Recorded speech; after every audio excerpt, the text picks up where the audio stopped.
Today, it comes down to one final game. The kids from Coastal Carolina hoping to deliver a title to a coach they love like a father. And Arizona back after winning it all 4 years ago. Today, we crown a champion at the College World Series. I've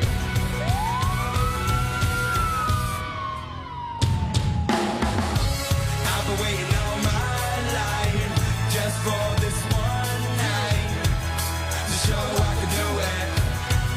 So let's get to it.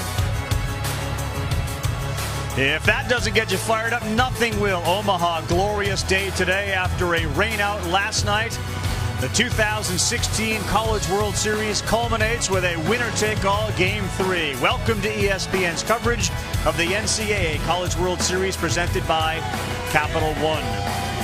The Coastal Carolina Chanticleers, they have dominated the Big South for a long time, and now for the first time got a chance to play for the school's first national championship in any sport.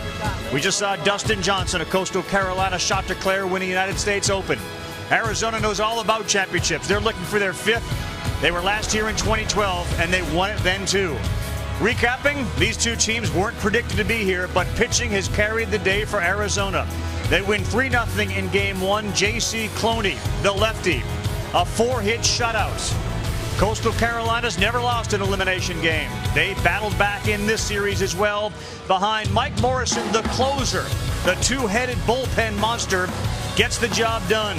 Career highs in pitches and strikeouts, and his buddy Bobby Holmes closes it, which sets up this exciting day. Welcome alongside Eduardo Perez, Kyle Peterson, Alex Cora, and Kaylee Hartung down on the field.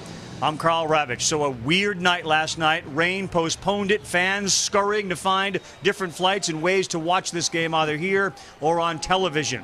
For these teams, this is now do or die. And when you think about it, Coastal Carolina not expected to be here, Arizona not expected to be here, but they are. For the Chanticleers of Coastal Carolina, they have done it with pitching. And the good news for a rain out is that you get your best pitcher, Andrew Beckwith, back to start today. Yeah, the guy that leads the country in wins is who we'll see on the mound today for Coastal Carolina. And for Andrew Beckwith, a kid who coming into this College World Series, it started some, it closed a little, but he hadn't done this. 2 complete games in this College World Series. The first against the #1 overall seed, the Florida Gators. Then he comes back and does it to TCU to follow that. He's given up 1 earned run in each. And the looks are varied, and I think that's why we've seen the swings that we've seen so far against Beckwith. He'll go over the top, he'll drop down low. From both slots, the ball has a bunch of sink, and he's shown the ability to elevate that fastball when he needs to. Up in the zone right there to strike out Buddy Reed, and then the 2-seam fastball that's been so important to Beckwith all the way through this run. He's already shown he has the ability to go the distance. Now has an extra day of rest. We'll see today how far Andrew Beckwith can go. Just 4 days off of 137 pitches. That a career high. For more on the shots and behind home plate, here's Alex Cora. And with Coastal Carolina, offensively, it starts and ends with Anthony Marks. In this championship series, he's been on base 6 times. There's a guy that has struck out 43 times. He has 51 walks, 400 on-base percentage, 15 stolen bases. And he's the guy that brings the attitude in this lineup. He did an outstanding job from the leadoff spot in the second game of the series, getting on base. When you look in the dugout, he's the guy that talks to everybody, has an intensity, and he gets this lineup going. So expect Anthony Marks to lead this team today if they want to win the national champion. He's got that beard on. He's a Pittsburgh guy. Of course, the Penguins win the Stanley Cup. Beards were a big part of it. He is the straw that stirs the whole thing for this Coastal team. Arizona's the blue blood. They've been here a bunch of times. They usually play fundamentally sound baseball. But in the game that they lost, they can look at that first inning and think we didn't execute. And as a result, we didn't get it done. And that's the reason they got here. They got here because they were able to do the basic things. Then again, we looked at the Game 2 of this championship series, and from the get-go, they could not execute. They had some trick plays with the bases loaded, trying to execute, trying to get that dugout amped up. It didn't work, backfired on them, and then it just kept on rolling the bad way. Just defensively, the best team in College World Series this season, fielding percentage-wise, could not execute on the air or in the ground. Get that glove down, kid. Get it down. Instead, they just couldn't do it. Now, today they depend on Bobby Dahlbeck on 4 days rest. He should be good enough to at least get them 6 innings and give their team and offense an opportunity to score against a tough opponent. Now, for more, let's go down to Kaylee. Well, guys, it's been a College World Series of firsts, as we saw the national championship game postponed for the first time ever. And regardless of the outcome today, there is more history to be made. If Jay Johnson can get this done, he will be the first head coach in college baseball history to win in his first year with a new program. 4 head coaches have found themselves in similar situations, but none have been able to win this game. And if Gary Gilmore can take his alma mater to a national title after 21 years as the Chants head coach, it'll be their first title in any sport ever. History happens here. Excited to see it, guys. Kaylee, thank you. We are live. Who will be the college baseball champion? Find out next.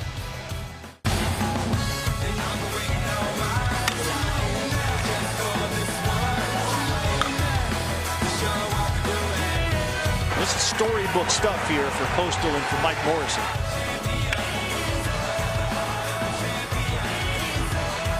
And we will have a game to decide it all. Series is presented by the Quicksilver Card from Capital One. Earn unlimited 1.5% cash back every purchase everywhere. And in part by Liberty Mutual Insurance. See car insurance in a whole new light. And Travelocity. Wander wisely.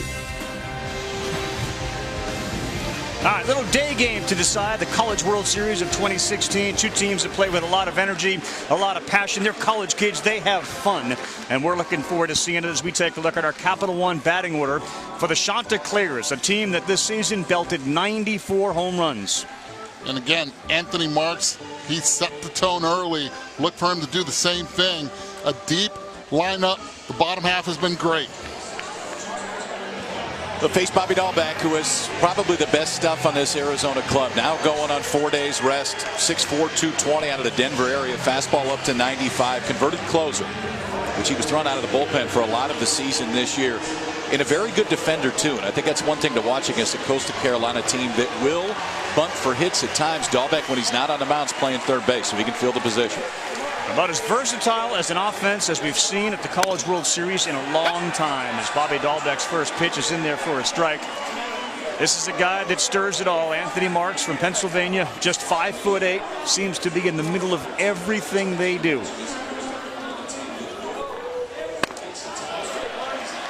Dahlbeck on the mound turned 21 yesterday. Instead of pitching in a championship game on his birthday, he celebrated last night with the team back in the hotel, and now he's on the mound today. He's behind 2-1. The versatility in this offense, guys, comes from their home runs, their sacrifice bunts, and their steals.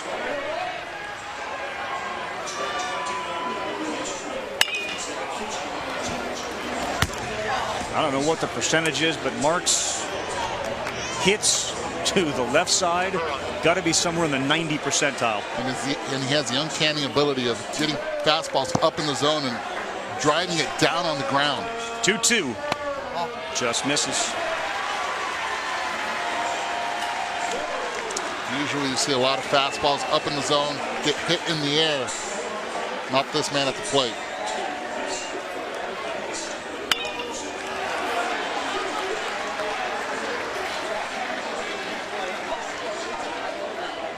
Talk about Coastal coming out of the Big South and mid-major. Arizona out of the Pac-12, a team that was picked to finish 9th this year. 9th. Off the glove of Dahlbeck. Tough play at short. Barehanded. We got a first web, Jim. No! Called safe. Boy, Lewis Ford looked like the throw beat him. No replay here at the College World Series on plays like this. You at home be the judge.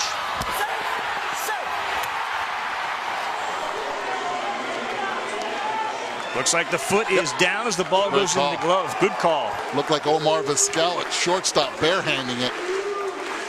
That's David Savage down there at first. Joe Burleson calls balls and strikes. Chris Koski's at second, and Jim Shalley is down there at third. So once again, as Alex pointed out, 4 hits in game 2. Marks is back on base.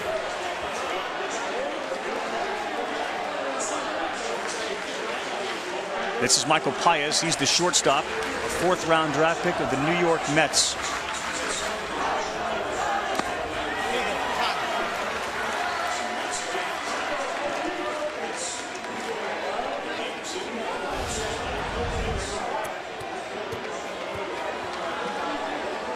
Great call. David Savage at first base. Great call by him. That's about as close as you can get to.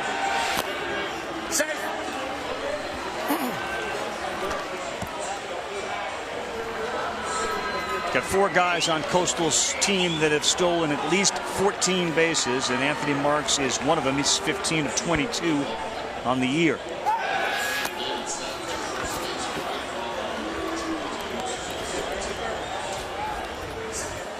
This ballpark, now in its 6th year of hosting the College World Series, runs come at a premium.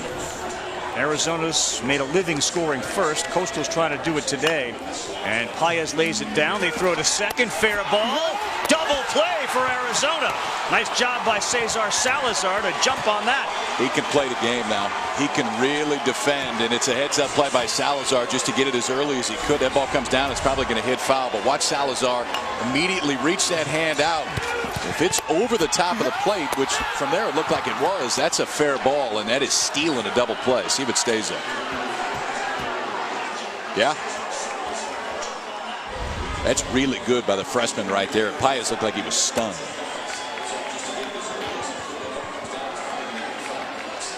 And that brings up Connor Owings now with the bases empty. And the first pitch, fastball at 91 in there for a strike. Owings, a senior right out of Gilbert, South Carolina. He and Mike Morrison, who pitched that gem in Game 2, high school teammates. Not only on the baseball field, on the football field.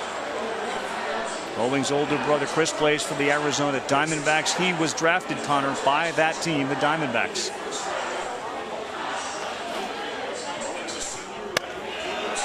Off-speed pitch, good one in there for a strike, and Dahlbeck looks comfortable. You know, the mechanics are so simple from Dahlbeck. I mean, it looks like he's playing catch the entire time, and the changeup's very good. The fastball we've seen in 90-91, it can run up there a little bit more, and I think it will during the course of the game. But the changeup he's very comfy with.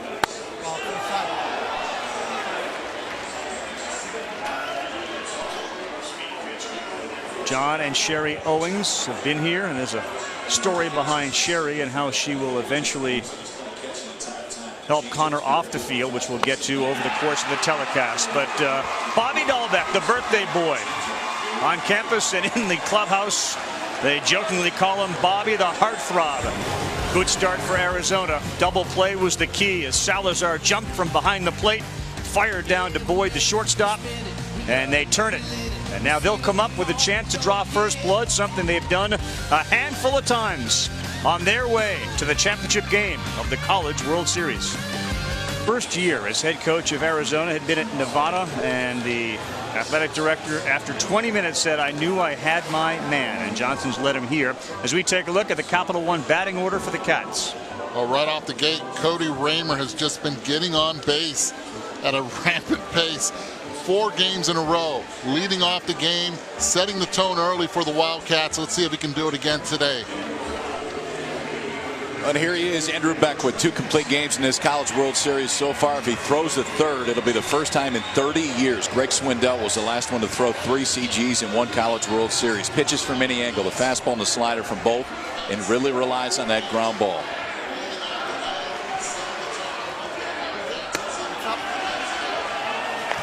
Pitch up in the zone to Cody Raymer, the second baseman out of Simi Valley, California. And like Marks, typical leadoff guy, that high batting average. If he can get on, Arizona will try their best to move him around and get him in. And that's a strike that he is going to have called to strike today.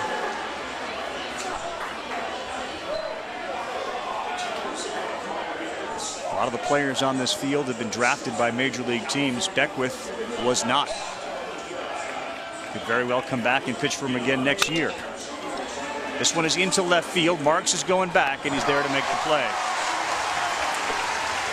Guys, with this game not being played at 7 p.m. as originally scheduled, one thing we're not seeing through the first inning are shadows. These hitters not having to combat those. And for this Arizona offense a tremendous advantage as they're facing Beckwith, a guy who operates with the help of deception.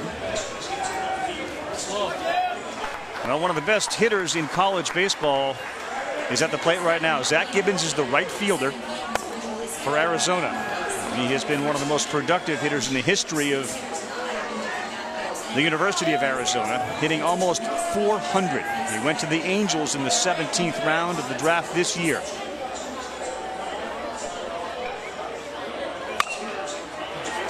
You talk about approach that Arizona has to have against Beckwith. Right-handed hitters have to be able to use the right side of the field. Stay inside the baseball as long as possible.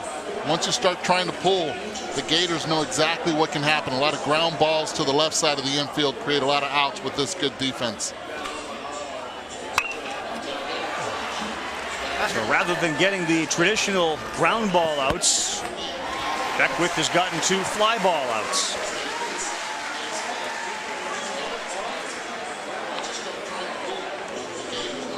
One thing, too, the numbers are a little bit strange with Beckwith is how low the walk numbers are given the innings. He's walked 15 guys in 111 innings. And for a guy that throws this many sinkers, you would expect to see more walks. For Arizona today, you're trying to make sure that ball's elevated enough, and they've popped 2 up in a row.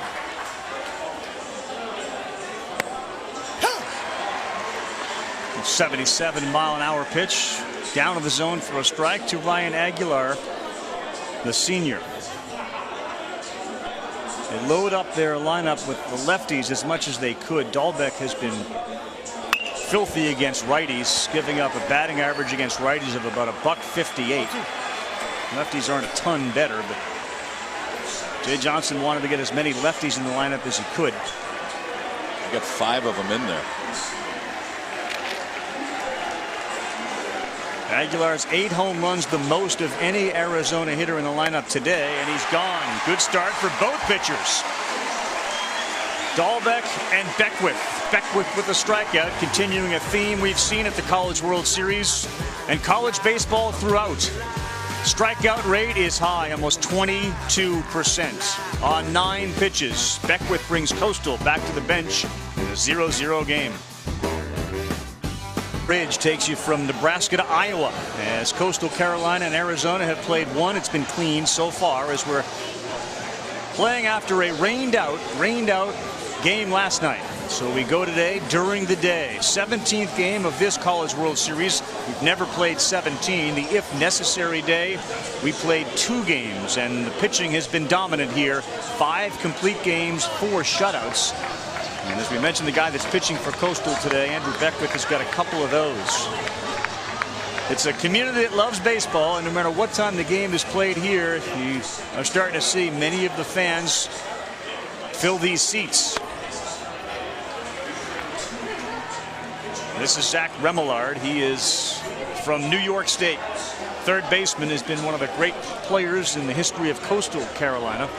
He's a White Sox draft pick, and that's a typical Zach Remillard hack at it. Yeah, but no surprise the way they had pitched Remillard, starting him off, breaking ball, and then fastballs. They're not showing him anything down. Everything's up in the zone. Looks like Arizona's done their homework, looking for that hole in the swing. And he's got to prove to me, and if he gets it, he might hit it to seats, but he's got to prove he can hit the fastball. It just seems like the bat is a little bit slow against the fastball. You can bury a breaking ball down away if you want here, but the fastball up has given Remillard a lot of trouble.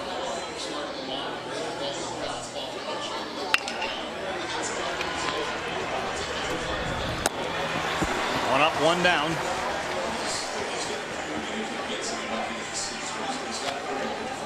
Like you say, Cal, slider down and away after attacking him with fastballs up. And this is your typical Arizona defense. Louis Boyd playing the right spot. It's all about the pitchers hitting their spots. Good feet, good first step. And what I like about Boyd, his hands. He has good hands. He doesn't panic at shortstop, and he looks like he makes all the plays. Boyd is a Canadian kid who grew up playing baseball first, then hockey, then made the choice to stick with baseball. And his favorite baseball player, Derek Jeter. Not just because of the way Jeter played, he said, but really because of the way he carried himself.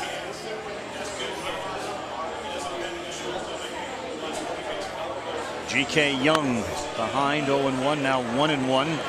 He's the designated hitter for Gary Gilmore's team.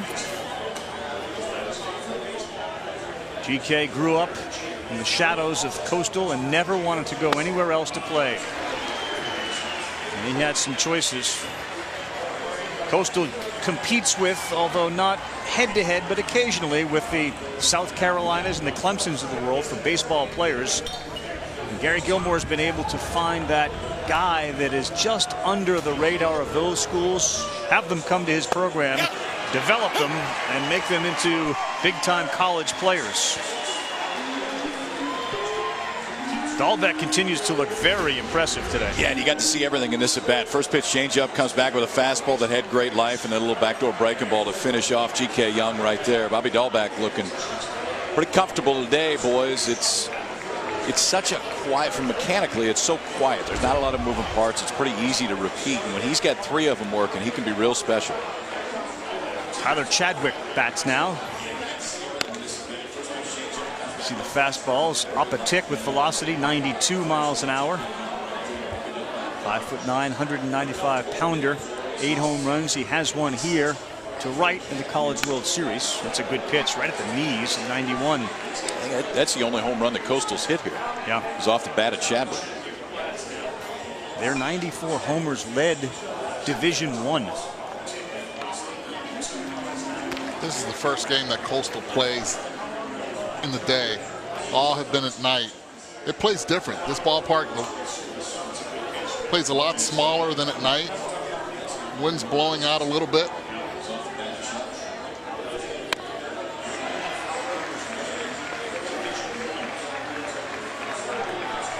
Chadwick's a kid who's always been able to hit, and here he's been a catcher, a first baseman. He's now a second baseman.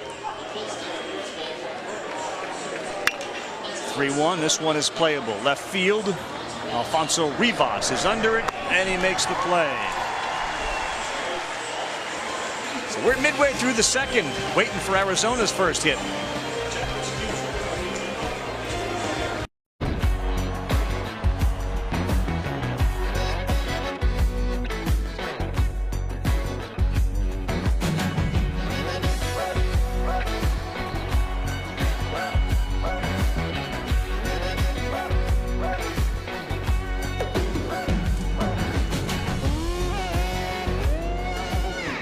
Like it, so we just saw all the different looks that Andrew Beckwith will give you. How about 3 different looks in one at bat? A bit more over the top, little 3/4 right there, and then it'll drop all the way down to finish off. That fastball just stays on the outside part of the plate. Mr. Beckwith looked good in his first inning. All right, so Cesar Salazar, the catcher. So I'm curious, Eddie, as a hitter, when he goes down, you assume for the most part the ball's going to be low. Can you almost squat down with him, kind of anticipate a pitch down? No, you don't do that. Watch as soon as he goes down. Before he does, watch his head tilt completely. Then you can use your game plan according to that, over the top. On the ground is short. Paez throws to first. You're a hitting coach. You tell your hitters, listen, as soon as he goes and drops his head sideways, this is over the top. It's more fastball changeups against left-handed hitters, something that you have to focus on. But when he drops to the side, it's a different story. He doesn't really throw that changeup a lot. So you go fastball slider. You think hard and you adjust. This is the guy, if you're Arizona, you'd like to see get going, because it just seems like Matajevic has been fairly quiet through this College World Series. But lefty facing a guy like Beckwith that can pick it up a little bit earlier. I think he's going to take good swings tonight. There's one down the middle for a strike. This is game 3, and it's a championship game. Both of these teams have been outstanding throughout the course of the tournament in elimination games. Arizona 6-0 and Coastal 5-0. After today, one of them is a champion of college baseball. We're live here on ESPNU, the Watch ESPN app as well, in case you're watching and have to travel somewhere. These teams have been here almost 2 weeks. Arizona's been on the road for what feels like 2 years. Both had to go to hostile environments just to get to Omaha.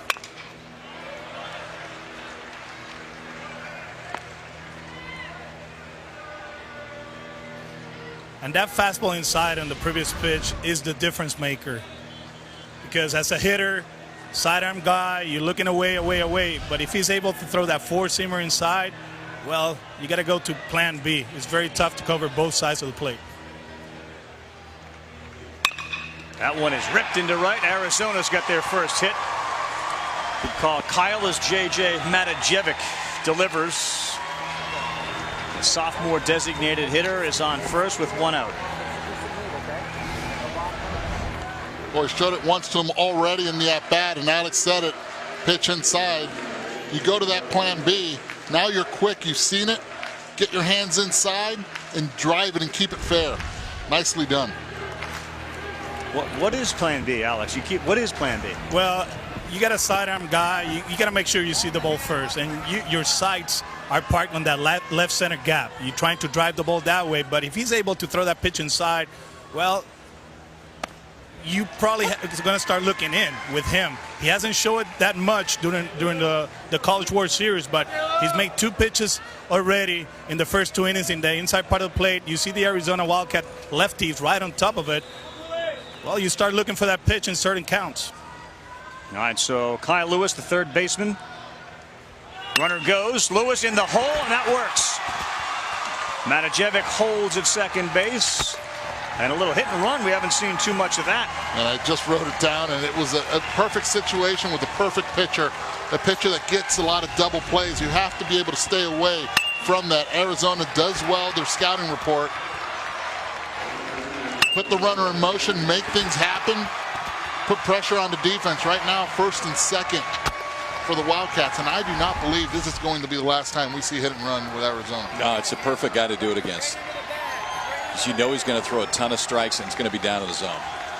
Alfonso Rivas bats for the first time today as Arizona's got a little something cooking here in the bottom of the second with back-to-back singles.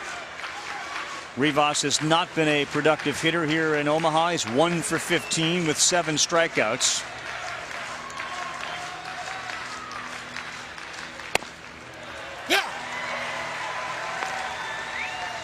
We saw a tendency against TCU. Left-handed hitters were hitting the ball in the air. Against Beckwith, right-handed hitters on the ground. Not too much of a double play threat here, Rivas. He's hit a lot of balls in the air in this CWS.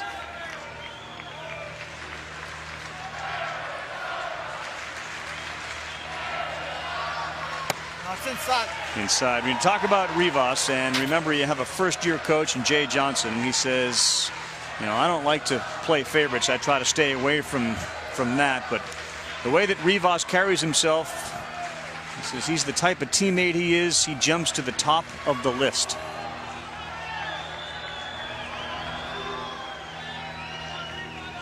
See if he can deliver for his first-year coach here with 1 out.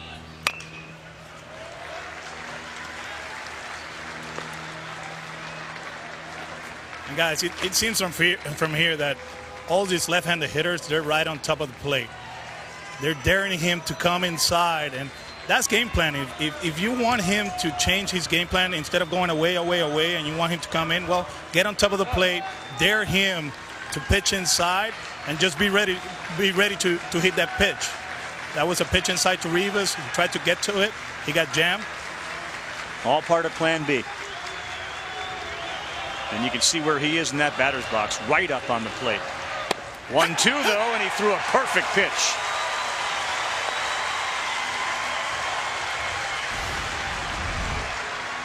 I love the location right here because you can. I mean, you can see those feet get all the way up close to the plate as Rivas can, and that's the one thing with Beckwith is you look at the control numbers. He does have the ability to throw the ball on both sides of the plate. I think he's more comfortable going arm side and letting that ball run.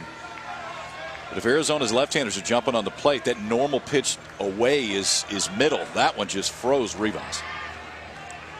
You have to be careful when you start putting a plan like that with these young hitters, telling them to now start recognizing the strike zone. For Rivas, that usually is a ball. And he's away from the plate normally. Gave up on it because all his life he's been in one spot. Now you're telling him to be in another for this special occasion. He's going to take that pitch 7 out of 10 times. Sophomore Jared Oliva, the center fielder, is up. Arizona, this College World Series has been better than any team with 2 out, runs batted in. Watch Matajevic out there at second base, too. He had a walking lead just a minute ago. That one slowed him down. Called strike 2, a little delayed call by Joe Burleson, but it's in there for a strike, and Beckwith is 1 strike away from getting out of a 2 men on, 1 out situation.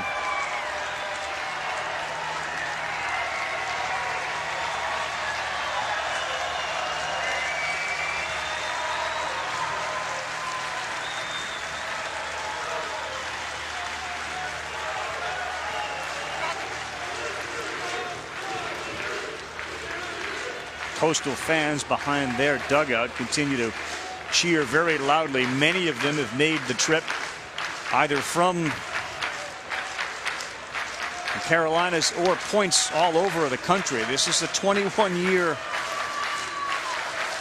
dream in the making, and a lot of the former players showed up to root on Gary Gilmore. That one came back in over the plate. Got away with a mistake, and it's fouled into the seats.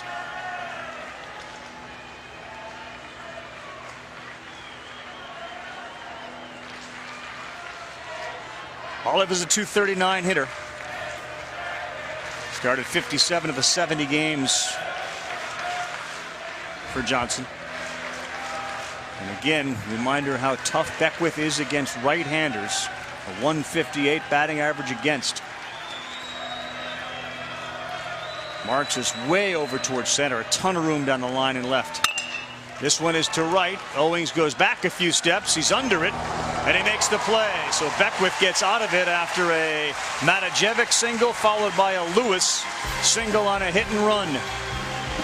Bottom of the order in the speedster, Billy Cook, due up when we come back.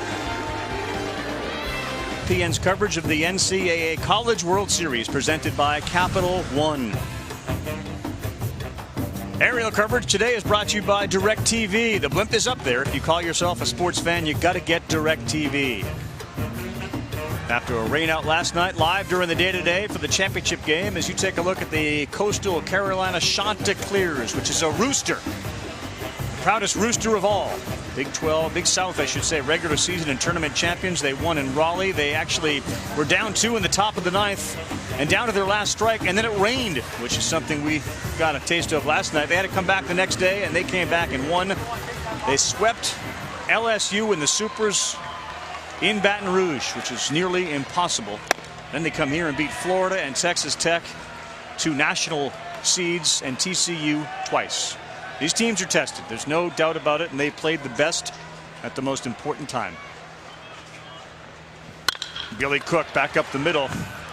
And one of the keys for Arizona in their success has been defensive positioning. And Cody Raymer was right where the ball was hit. I think the other thing, too, it's one thing to position. We've talked about it. The other thing is to make the plays. And Arizona has made just about every play here the last 2 weeks.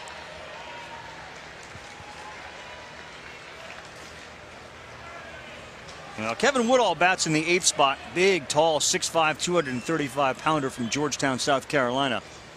And he was the guy who hit the ball probably better, harder than anybody in the Game 2 victory for them. Liked his swings there. He had 2 hits in that one, a double and a single. Can spray it around. See if after a day off he's still locked in. That pitch is high. A lot more confident, and earlier on he wasn't on his legs as much as he was in Game 2, and again today just taking that pitch. More strength on the inner right thigh. Rips one foul. Looks like he's still seeing the ball really well. Had trouble getting to the pitch up and in. This time, see how quick his hands are. Great foundation. Kyle, after seeing that, you go slider away here, 1 and 2. Yeah, I don't think you try to challenge fastball in. Maybe a change up. Boy, change up. He was right on that one. Salazar set up inside also. Change up down and into Woodall right now. No. It wouldn't be the one. Spin that breaking ball down and away, head in the count, see if you can get him to chase. Nope. We'll throw a fastball right over the edge of the plate. And right now, both Dahlbeck and Beckwith pinpoint control. The Red Sox have a decision to make with this cat because they drafted him as a hitter, and I think you got to put him on the mound because it is so free and easy, and you can. There's more velocity there too because you can see. I mean, the extension isn't all the way there yet, but the stuff is really good from Dahlbeck. David Parrott, the catcher. Fastball in there for a strike. Yeah, the way the Red Sox are going right now, Dahlbeck could pitch for them next week. Got some issues with their starting pitching. They've had it all season long. And Dahlbeck here's got 21 strikeouts in 17 2/3 inning pitched. More than a strikeout an inning.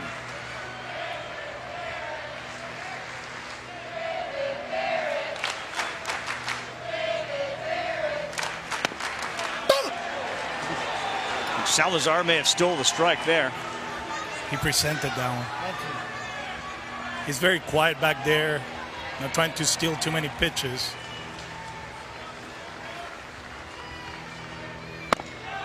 Ooh, and that one looked like it caught more of the plate than the one before. Got a balk. Got a balk back behind home plate right there. That's what you call the good old makeup pitch. Makeup call by Joe Burleson behind the plate. You're going to have to steal that one out.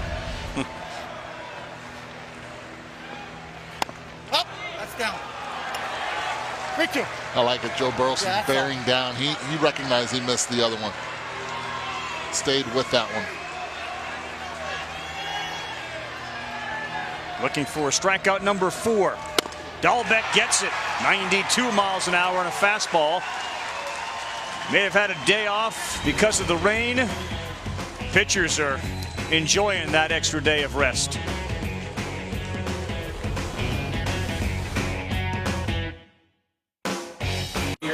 We are scoreless here in Omaha, and throughout the College World Series, we have learned of the stories and the people who have provided these college baseball teams with perspective. For Coastal Carolina, it's been the Thomas family. Pitching coach Drew Thomas's wife, Jamie, was diagnosed with breast cancer in August. The good news is that Jamie had her final radiation treatment 2 days ago, was back here in time for Game 2 of this final series. Jamie, in what ways did this Coastal Carolina community support you all through this? I mean, everyone at Coastal has been so... the support that we received has been overwhelming, from the athletic department, the athletic foundation, to the other coaches and their families. Gilly, gave Drew the opportunity to be more flexible in his schedule and allow him to be home more often. Gilly's wife, Kathy, has been amazing. I'm going to cry talking about it, but all the support to providing meals and selling T-shirts, and it's just, thank you has not been enough. As your husband told me, he has seen his players gain such maturity through these experiences shared with you all. How have you seen that manifested? I think that anytime you have something like that hit close to home, the closer to home it hits, you get more perspective. And I think Drew was very honest with his players, with how he felt and what he was going through. And I think that they saw that. And on the flip side, I think that they helped Drew to get through a difficult time too. So I think that it worked both ways. As Drew told me, baseball was therapy for him throughout all of this. We're so glad you're here, and yes, we are so excited. Go Shants! Haley, terrific. Thank you very much. As the fly out from Lewis Boyd is caught in center field by Billy Cook.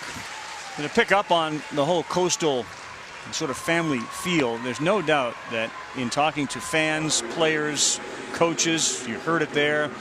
Gary Gilmore's name comes up, and the support that he has shown. He was the pitching coach for a while. He's done just about everything, and he and his wife Kathy have shown that they are parents in a lot of ways. And these kids are open books. One of the questions they all answer when they fill out surveys before they get here: tell us something that maybe the other players don't know. And their response to that was, they know everything. You really get the feeling that this is way more than just a group of kids playing baseball, and the words we just heard really brought that point home. We've talked about it a lot through this tournament, just the way that kids' emotions are so pure when it comes to their coach a lot of times, and they don't hide it when it comes to Gary Gilmore and this coaching staff. It's more than a coach, that's for sure, and the impact that he's had on them and the others he's touched in 21 years is pretty impressive. Cody Raymer rips this one to right. Owens got a late jump and it went under his glove. Raymer hits second, he heads to third, and that is where he will hold up. Connor Owens took a chance and he got burned.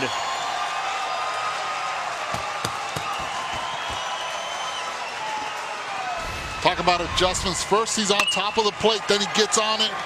Good backspin.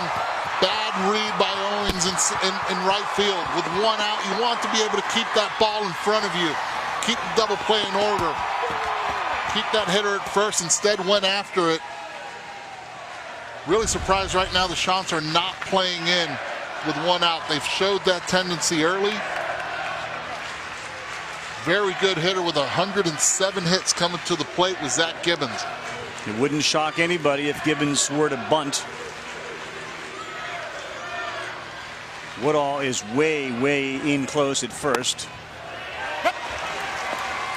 And Eddie, I'm surprised too when you bunt your second hitter, Michael Paez, with men at first in the first inning, you're telling everybody that it's going to be a low-scoring game. So in this situation, with the ground ball pitcher, play the infield in, put the pressure on the base runner to see if he takes off with the ground ball. Paez deep in the hole at short, and that one is pulled foul, so 2 strikes on Zach Gibbons.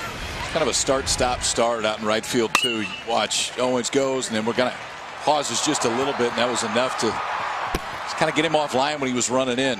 Big play in this ball game to where it does feel like every run is going to be extremely important. I don't think it's going to take many. Ahead 0-2. Slow roller, tough play. Beckwith comes home with it. He threw it wide, out at home. That's another one you'd like to see a look at. That throw from Beckwith pulled Parrott to the first base side, and it almost looked like Raymer got his hand in. That was a great play by David Parrott. And we'll see whether or not the tag got there. But watch where the throw is. Watch how far Parrott has to go. Get it now. Reach all the way back across. I thought, that hand got in there. I thought he might have got the arm before he got it in there. But watch the hand of Raymer. Because I think he's safe. He's safe. I think the hand got in before the tag because the tag was up kind of on the sternum. It's a great play by Parrott even to have a chance. He's got to reach that far. But I think that left hand got in there from Raymer. I think Costal got one there. Yeah, the tag definitely comes late on the chest after the hand hit. But again, college baseball only reviews a couple of plays. None of them bang plays. None of them at the bases like this. You can see the tag on the chest after the hand had hit. Big break for Costal. They'll take it.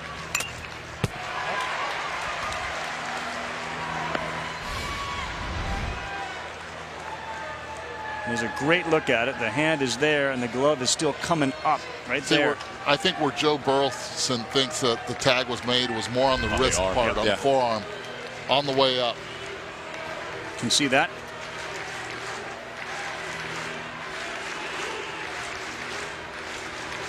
Aguilar sends one through the hole between third and short. Arizona picks up its 4th hit. Raymer was given a single, then an error on Owens allowed him to get to third. And no question the opportunities to score have been heavily in favor of Arizona.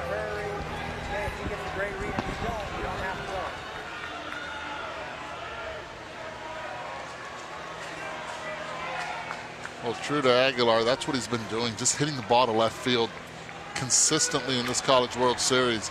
See, the outfield always plays him the other way, but on the ground he's been hitting it that way too. Let's see if Costal later on makes that adjustment, especially against the ground ball pitcher. And we're seeing a bunch of the lefties go the other way with it. They have 3 of the 4 Arizona hits.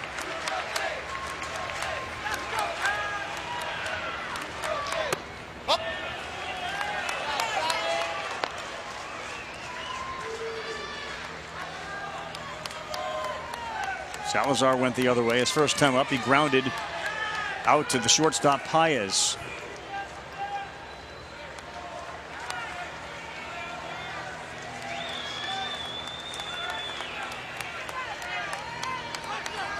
Good speed out there. Gibbons at second, and they have the pickoff play on, and he slides back safely.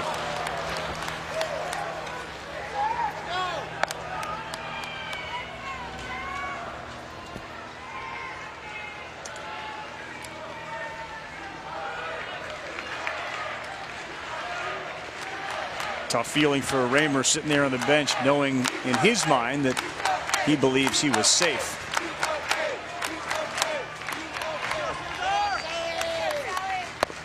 Outside 2-0. Cesar Salazar was the .278 hitter during the regular season. He's looking for his first RBI here at the College World Series.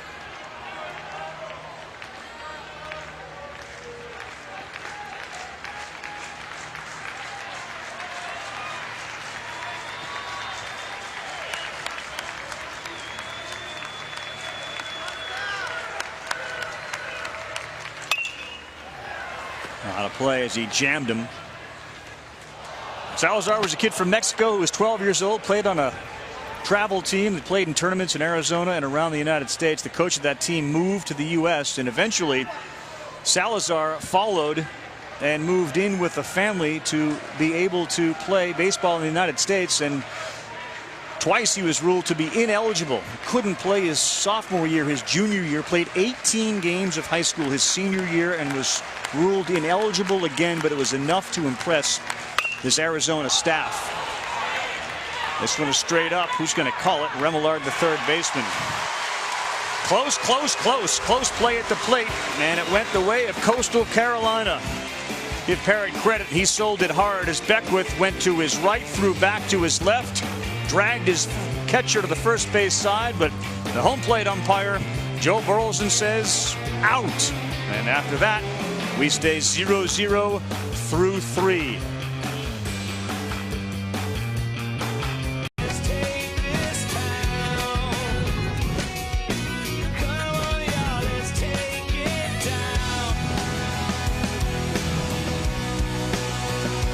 Personalities of both these teams have been outstanding. The Arizona Wildcats, look at that, 16 and 14 in the Pac-12. They finished tied for third there. They were expected to finish way down, 9th.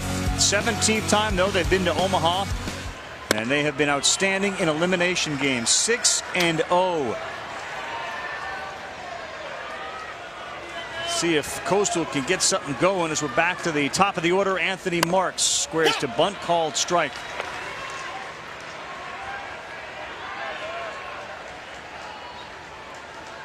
There's a good chance that Anthony Marks' baseball career pinnacles here, and he has been so good at making contact and getting on base, and it's very symbolic. He's the guy that years from now, when they have the reunions, they'll be talking about the role that Marks played in Omaha and how good he was. It's one of the main reasons they bumped him back to that leadoff role. It hit second some in this College World Series. Marks back to the leadoff role, and that's the way he started the game. Love the guy. So far for Coastal was a leadoff single from Marks. He's the guy you want on your team and you hate on the other team. Love Marks. Now Paez, the shortstop. He tried to bunt Marks down to second, and that led to a 2-6-3 double play.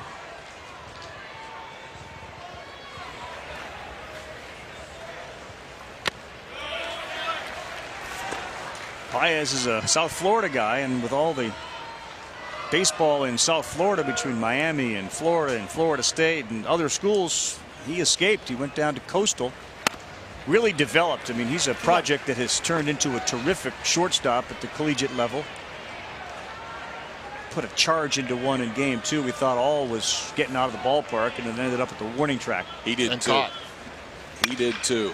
Here's another one lifted deep to left field. Rivas is back. He feels for the wall, and is another one.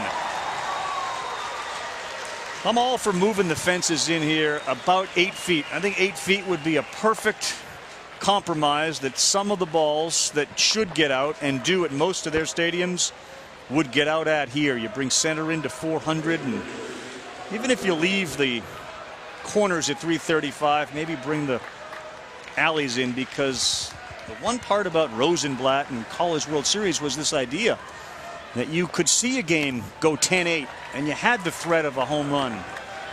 These guys come here shaking their heads every time they leave. There was another head shaker there for Paez coming off. Yeah, another head shaker for Alex Cora also. You move the fence in with the idea of a home run at any time. Why are you doing that? Why are you bringing up Alex's history at the College World Series? Well, just saying. Turn the page. We have a good game right here. There we go. I'm all about this one. There we go. Fences in, cut the grass, make it faster. If you're not going to move the fences in, at least cut the grass, make it fair for the hitters. Well, the grass is actually short. It's the density. And I talked to Dan Blank, the ground screw keeper, and he told me, he said, the grass is as short as it can get, especially during the summer. The problem is the density underneath. A lot of these teams are southern teams that play in Bermuda grass. This is not Bermuda grass. It's northern grass that they need to withstand the weather. You see, brother, I thought I stopped learning English when Dallas left. I'm learning English with you, Eduardo. Eddie, there we go. Eddie, There you the go. agronomist. I love this. There we go. Hey, have to do your homework. I even put them on my Facebook page. I thought it was a blast. I went out there and asked them away. Dahlbeck has faced the minimum through 4 innings, and he looks solid.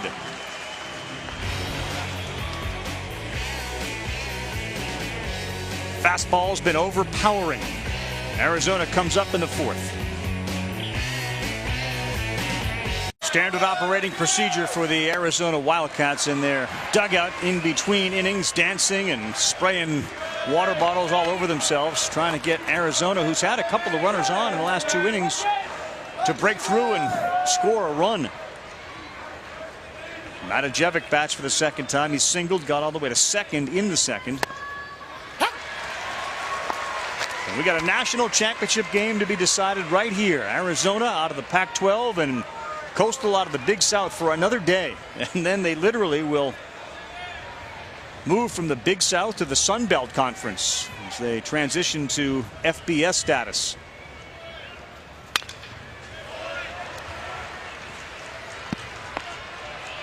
Remember the last time they tried to surprise Matajevic with that fastball in on his hands late in the count. See if they go back there, because everything so far has been away, away, away. If he gets one to hit, the wind is now moved and it's blowing out towards right field.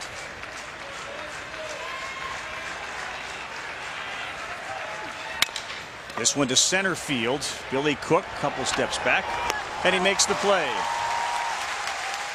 Little after 1 here and 2 in the East. Want to show you what has happened so far. If you're just joining us, Bobby Dahlbeck has been on the mound for Arizona today. He got an extra day of rest and he's been outstanding. And a very close play at the plate, which went Coastal's way. And the question that we're all kind of asking, did Parrott get the arm of Raymer right there before he got him on the chest? Some angles looked like yes, other angles looked like no. Now, the ultimate call was Joe Burleson's. He said no, which is why we are still 0-0 in this winner-take-all championship game. Yeah, I'm an Arizona fan. I'd be livid with that call. Good team that protects the lead. But definitely a tough call to make for Joe Burleson at high speed. Saw that dugout celebration. To Jay Johnson's credit, the first-year coach, his theory on it all was they've earned the right to have their dugout be the place they want to be the worst than anywhere else in the world. Let them have fun. Inside. Come on. And it seems to have obviously helped this team stay comfortable and relaxed. Whoa! The ultimate web gem glove. That's as big as the glove in San Francisco. Yep. Stands behind the left field wall at AT&T Park. Oh, we got a big ball too.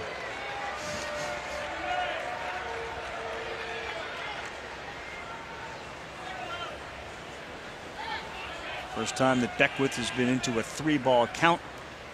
And he walks him. Got to keep an eye on Beckwith. As Kyle pointed out, he threw 137 pitches in his last start. The day off allowed Gary Gilmore the luxury now of knowing he's got both Mike Morrison and Bobby Holmes to pitch out of the bullpen. Those two guys have been just about every significant game. They've made a major contribution. That's Morrison there. And there's Holmes right there, 31. He's responsible for the rally monkey, which I'm sure we'll dive into later Rafiki.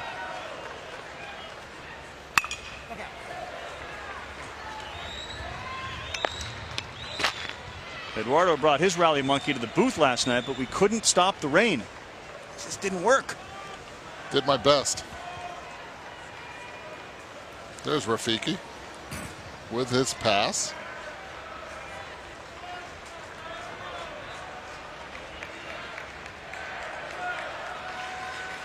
Playing bad baseball, they find a rally monkey. They often score about 48 runs in the next series. The fielder's choice. Another hit and run there as Lewis was on his way to second base when Rivas rolled it over. So for the third consecutive inning, a runner in scoring position for Arizona. That's what we've seen so far today from Arizona. When there's action with cover, and this time you can see Rivas. 0-1 hit and run. That's when you know you're facing a guy that's going to throw a bunch of strikes, and B, not a lot of swing and miss stuff, which is kind of what Beckwith is. But another runner out there in scoring position in Kyle Lewis for Arizona. And again, they are now 0 for 4 today, but nobody's had more 2-out RBIs than Arizona at the College World Series. And they're not going to get this one home either. 0 for 5 with runners in scoring position. Beckwith gets it done. We are 4 innings in. 4, 5, 6 coming up for Coastal, a high-powered offense that's been kept in check. Coach, what was your reaction to that play in the bottom of the third as Cody Raymer was called out at home? Well, first off, I asked Cody. He said it was safe, and it was a really nice job by him. We have a color code system where they know whether they're going on the ground or not, and it's a swinging bunt, we call it. It's the player's read, and he's a heck of an instinctive player, and it was a great read, and I thought he was safe. 0 for 5, though, with runners in scoring position. How do you get one through? Just keep grinding. I mean, at this point, try to hit with a clear mind, put a good swing on a good pitch, and try to get to him. We've done a better job than the 2 teams that he's faced so far. We just got to keep grinding him out. Thanks, Coach. All right, thanks you. Jay Johnson, first-year coach, who's got his team here to Omaha. 4 others did that. None of them won a College World Series title, as Johnson attempts to be the first to do that in his first year.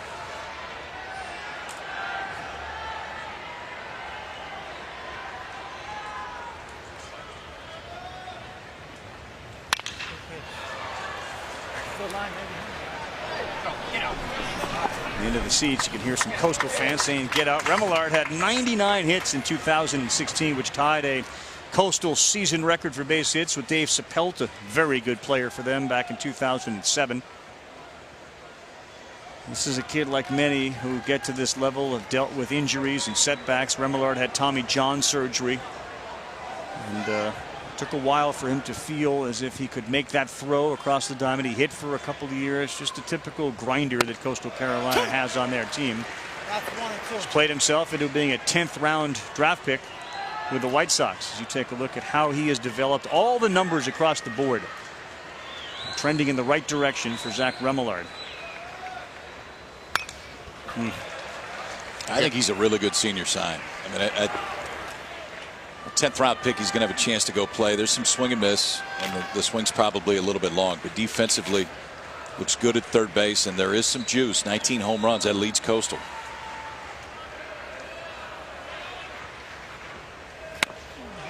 Well, you wouldn't be a major league player, Kyle, if you didn't have some swing and miss. I mean, they all do now, right? They all do. It's true. Well, there's been a lot of swing and miss against Bobby Dahlbeck because the stuff really from the get-go has been special. He's faced the minimum so far, so slider, the first 2 strikeouts, and then we start going to the fastball a little bit more. The 2-seam action on the outside part of the plate that brings it back over. Rears back and lets it go. He's been up as high as 93, and then the breaking ball right there to finish off Remillard. 6 strikeouts already for Bobby Dahlbeck. Designated hitter is G.K. Young.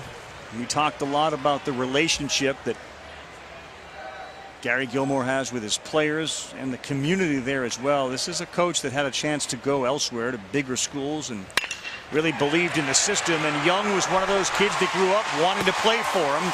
He shoots this one into left, and G.K. Young, the designated hitter whose dream it was to wear the shot declare uniform, delivers an extra base hit.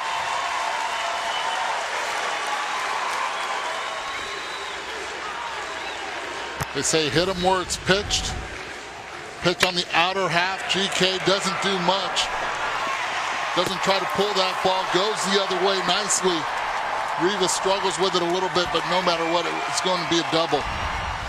Now with one out, you have that runner in scoring position. This is where Coastal Carolina has excelled throughout the season. And a good contact hitter up now, and Tyler Chadwick, who flew out to left his first time up. First pitch change up there from Dahlbeck.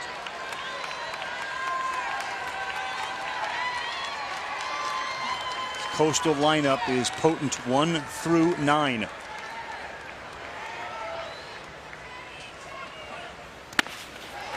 What a job by Salazar. It's been phenomenal. That's a huge play. That run gets down to third base with one out. All sorts of ways to score him. That's how low he stays here. Doesn't get that catcher's mitt up. Makes sure ball stays in front.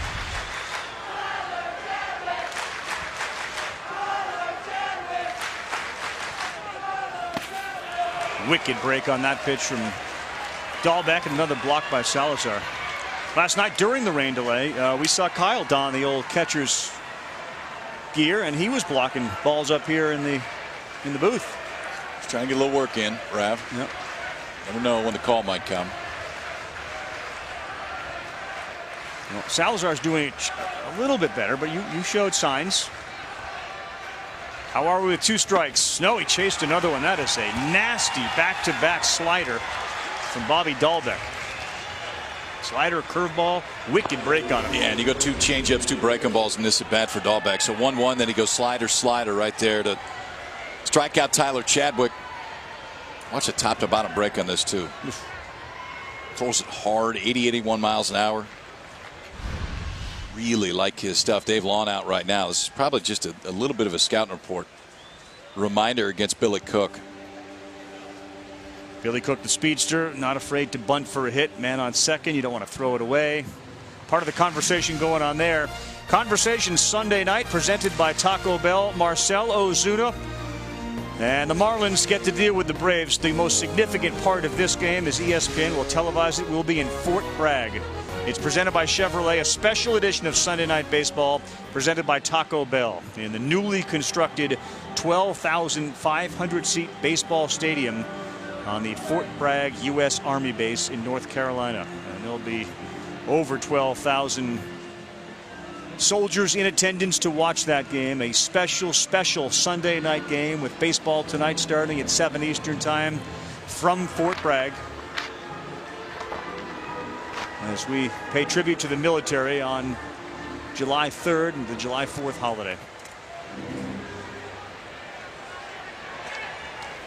Fastest guy on Coastal Carolina is the guy with the bat in his hand right now, Billy Cook.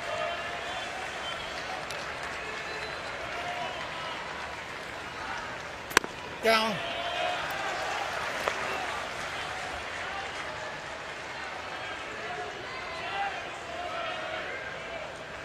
Fastest guy. He's also the quietest guy on the team.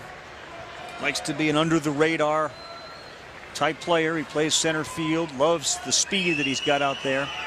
Well, speaking of center field, Jared Oliva really shallow in center field. Outside. 2-0. Kevin Woodall, who's hit the ball more squarely than anyone on Coastal's team, stands in the on-deck circle. First threat of the day really for Coastal, with the man in scoring position for the first time. Salazar continues to be a backstop back there. But Dahlbeck's digging himself a little hole, 3-0.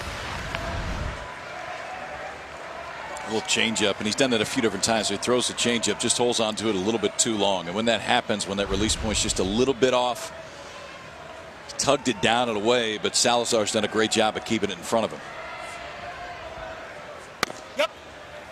Came back, a little two-seamer on the outside part of the plate to go 3-1.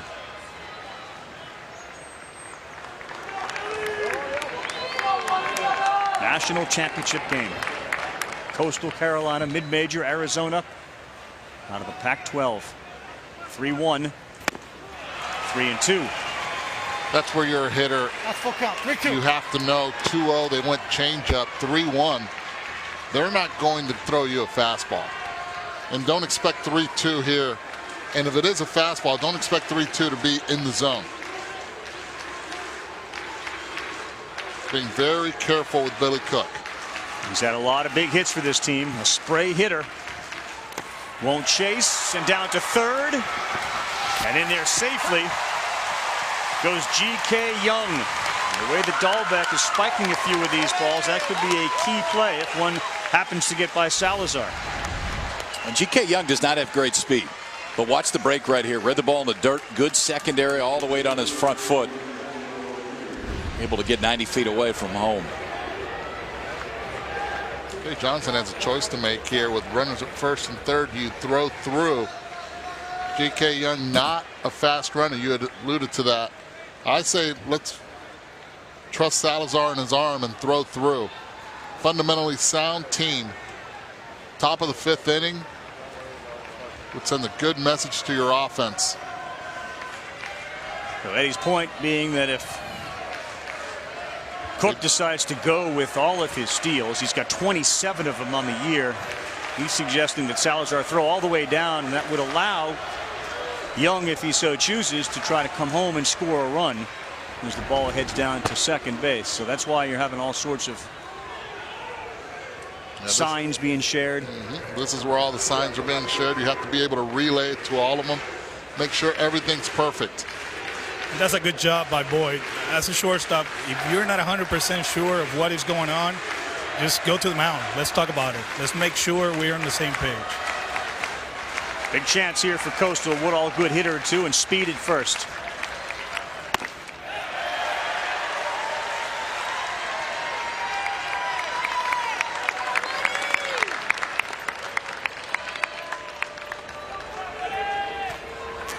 Little things can decide a College World Series baseball game, and one of them would be a 2-out hit. Great pitch. He threw a changeup in there at 1-0 to even it up at 1-1.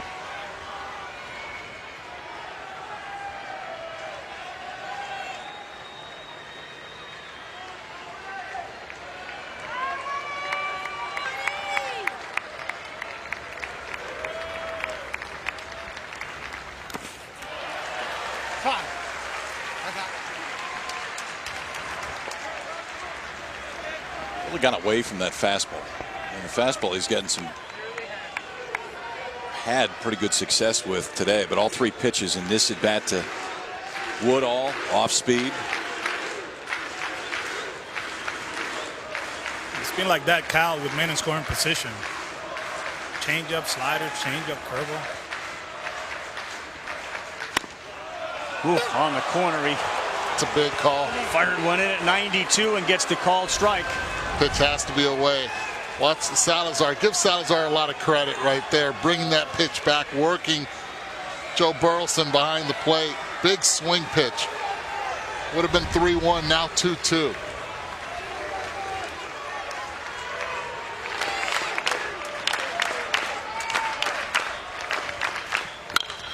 Slow roll to third. Fielded to second. They get the force there as Cook, with all his speed, unable to get down there in time. And Dahlbeck pitches around it. Coastal had a threat. We are 4.5 through. Halfway through the championship game at the College World Series. Awfully close to getting one across in that last inning. Coach, what is the directive against Bobby Dahlbeck? I mean, we just have to keep grinding it out. The kid's throwing three pitches for strikes and controls the running game very well. So, you know, we just got to put a couple swings on a ball in an inning and hopefully make some things happen and get one or two. Andrew Beckwith is doing more of what we've seen Beckwith do in Omaha. What does that look like to you? I mean, he's just out there competing. You know, I mean, we made a huge mistake in the outfield, and he pitched around it, and it's what these kids have been doing all year. They just pick each other up. So hopefully we can find a way to get a couple across here and give ourselves a chance to win. Thank you, Coach. Thank you. 4 innings, 4 hits, no runs, a walk and 2 strikeouts. Off of an outing in which he threw 137, he's 53 pitches in. As the bottom of the 5th starts with the number 9 hitter Lewis Boyd, who flew out to right. And then we're back to the top of the order. In the top of the order, Raymer and Gibbons each have been on base. Arizona's been the team that's knocked on the door a few more times.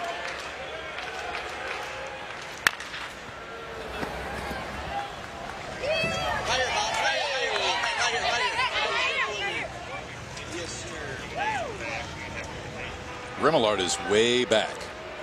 And Lewis Boyd with only 3 hits in this College World Series. He's starting to sneak in a little bit. He heard you. He's a little quiet here right now. Off-speed pitch, and it worked beautifully as Boyd got way out in front of it. Woodall comes in to make the play.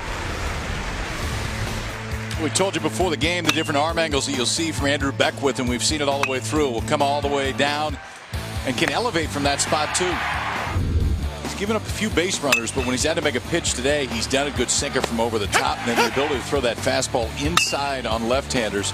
So glove side and arm side control of the fastball has been very, very good for Beckwith so far today.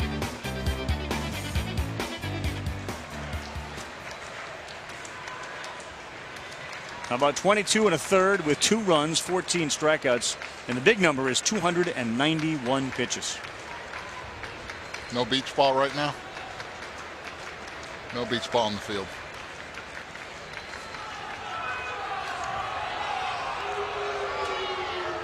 And perhaps Jay Johnson, the coach and now third base coach, wants to maybe upset the rhythm of Beckwith. He just had a long chat with Cody Raymer. One thing Jay Johnson does do, he's a student of the game all the time. If he sees something, he wants to give his players an edge.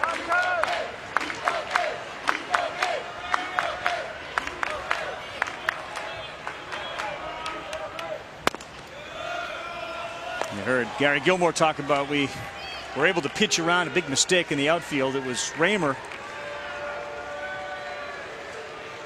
who drilled one into right field, and Connor Owings charged it. It went under his glove. Raymer ended up on third, and it was thrown out at home on a close play, and a ball hit back to Beckwith.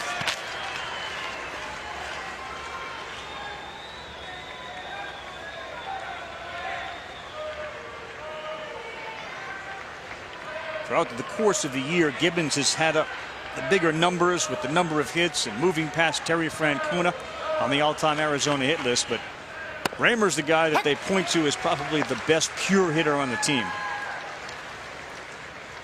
A guy that's raised his average over 100 points since last year too. He's been a great leadoff hitter for him. Good speed with 9 stolen bases.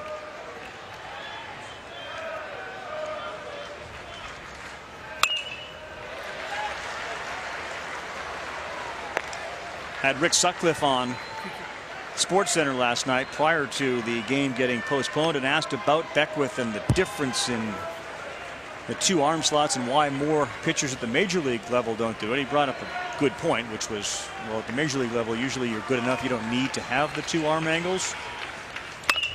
That one is lifted into right, and once again, Raymer is on.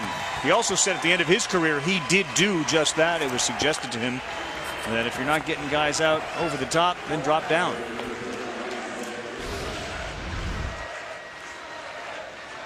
Watch location. Parrott wanting to set up away. Slider stays up and in. Right now, Cody Raymer just too good offensively.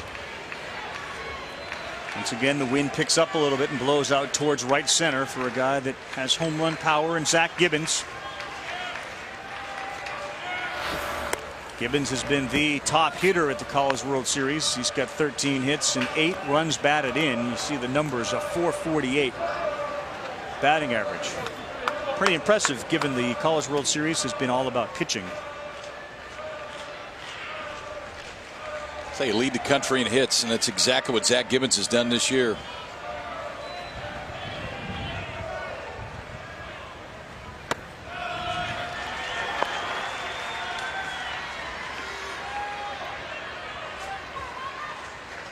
We've already seen 2 times today Arizona's hit and run. It just doesn't feel like they're going to go station to station.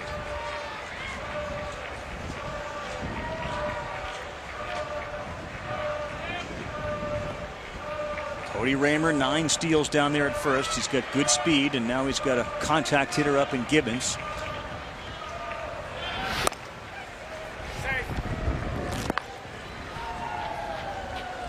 And Eddie, you're talking about Arizona being students of the game, and they picking stuff from from the pitchers and tries to steal bases. Seems like whenever Beckwith comes up with the tip of the hat, like, you know, he's down and comes up, he's going to the plate. Where he doesn't, he throws over. It's one of the keys you got to pay attention as a base runner. If you see that, instead of being a 1-2 guy, he becomes a 1-7 when he does that.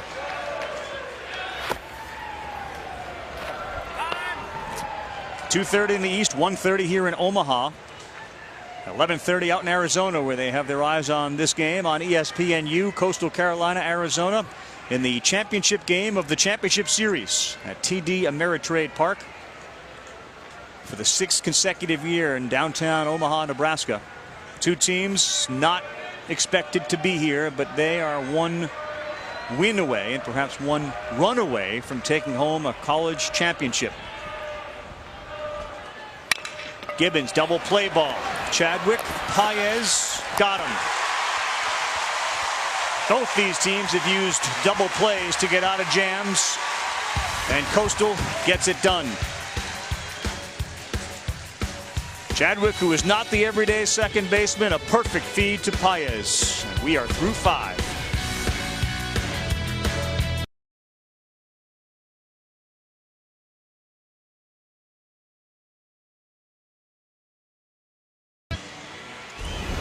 Back in Omaha, our pick you up moment of the game is brought to you by Enterprise Rent-A-Car. Play at the plate. Parrott applies the tag, but did the hand get in? Did he get him on the way by? That's the question. That first swipe, whether he got any piece of that hand. Well, I'll give you the answer. If you're in Tucson, you say he's safe. If you're in South Carolina, you're saying he's out. Well, that's what Joe Burleson said, and that's why it stands 0-0 through 5. Both on the mound have been great. Dahlbeck and Beckwith, and Arizona's had the chances, and they continue a trend, 3 for 25 in the finals with runners in scoring position. Who is going to break through first? David Parrott bats 9 and takes a rip at the first pitch and fouls it back. You don't want to fall behind either of these pitchers, which is why you're seeing some first pitch swings.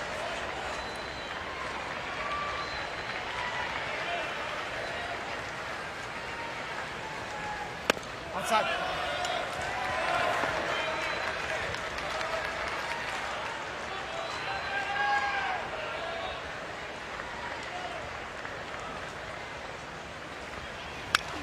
Parrott swings and misses again. And again, for those who are wondering, Coastal Carolina in a championship series at the College World Series, this is a very, very good baseball program. They've been to the Super Regionals before. 2010 is the team that Gary Gilmore always cites as perhaps being the best team. That one got Salazar, and he seemed to be knocked back a little bit. But they have put together some impressive seasons and knocked on the door. They just never were able to get through. Gilmore refused, in spite of all the invitations and the players who pleaded, just go to Omaha, see what it's like, man. You may never get there. And he refused to go until a team got him here. Now he's been here 2 weeks. now he can't leave. Yeah.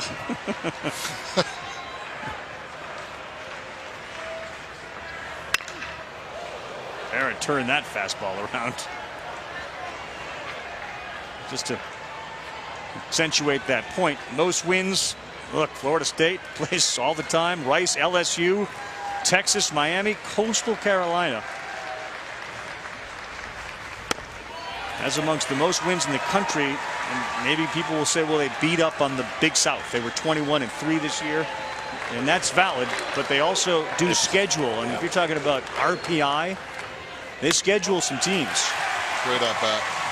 Parrott draws the leadoff walk as we start the top of the 6th. One thing to remember with Parrott, too, I mean, this is a catcher that has pretty good speed. We saw earlier in this College World Series, stole second, stole third when he was on. Just 6 stolen bases this year for David Parrott, but he does not clog up the base pass when he's out there. This is Mark's wheelhouse right now. The leadoff hitter comes up. Contact hitter. Doesn't happen much in college, especially when it's a tie game in the top of the 6th. 95% of the time you see a bunt situation, especially against a guy that can bunt well, but he's also a great contact hitter. Don't be surprised. Try to move a little bit the pieces the way Dahlbeck has been pitching. Go with the hit and run.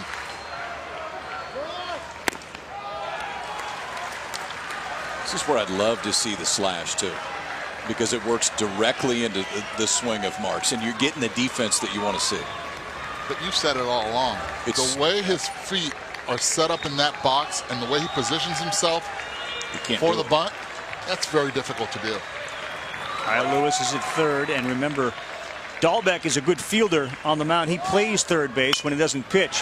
What a good bunt by Marks. He's out at first, but he laid that down, and it just fell asleep on the way to the third baseman, Lewis.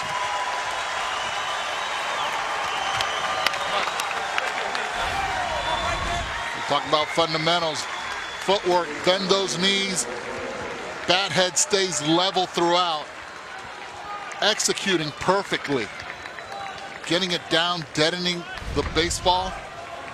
Now, 74% of the runners, 72% it's gone down. It was 74 when they got to the College World Series. Gone down 2 percentage points. Have scored after a sac bunt for Coastal Carolina. And think about that. I mean, 7 out of 10 that they sacrifice end up scoring. That's a huge digit. Well, and especially where we're at in this ball game, 1 feels like a lot. But if you can get the first one might be enough today. Outfield very deep. We've seen Paez hit some balls to the wall the last 2 games. Salazar continues to be a wall behind the plate. And Bobby Dahlbeck again going to off-speed pitches with men in scoring position. And Eddie, you talk about it 2-0. He threw a changeup to Cook. You start paying attention to sequences. You start looking for pitches and try to drive them.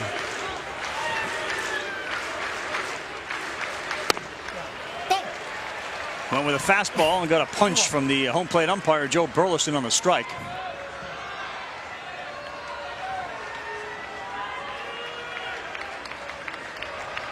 Any ball that gets through the hole, runner scores. Outfield's just way too deep. They've been playing pies like that, and it's worked out for Arizona. Outside. 3-1.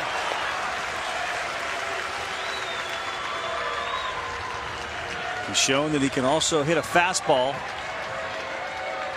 I gotta believe Paez is thinking, let's just drive a ball on the ground, because the last 2 that he killed have been caught.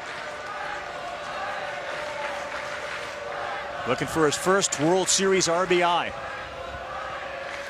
Down. And he draws the walk.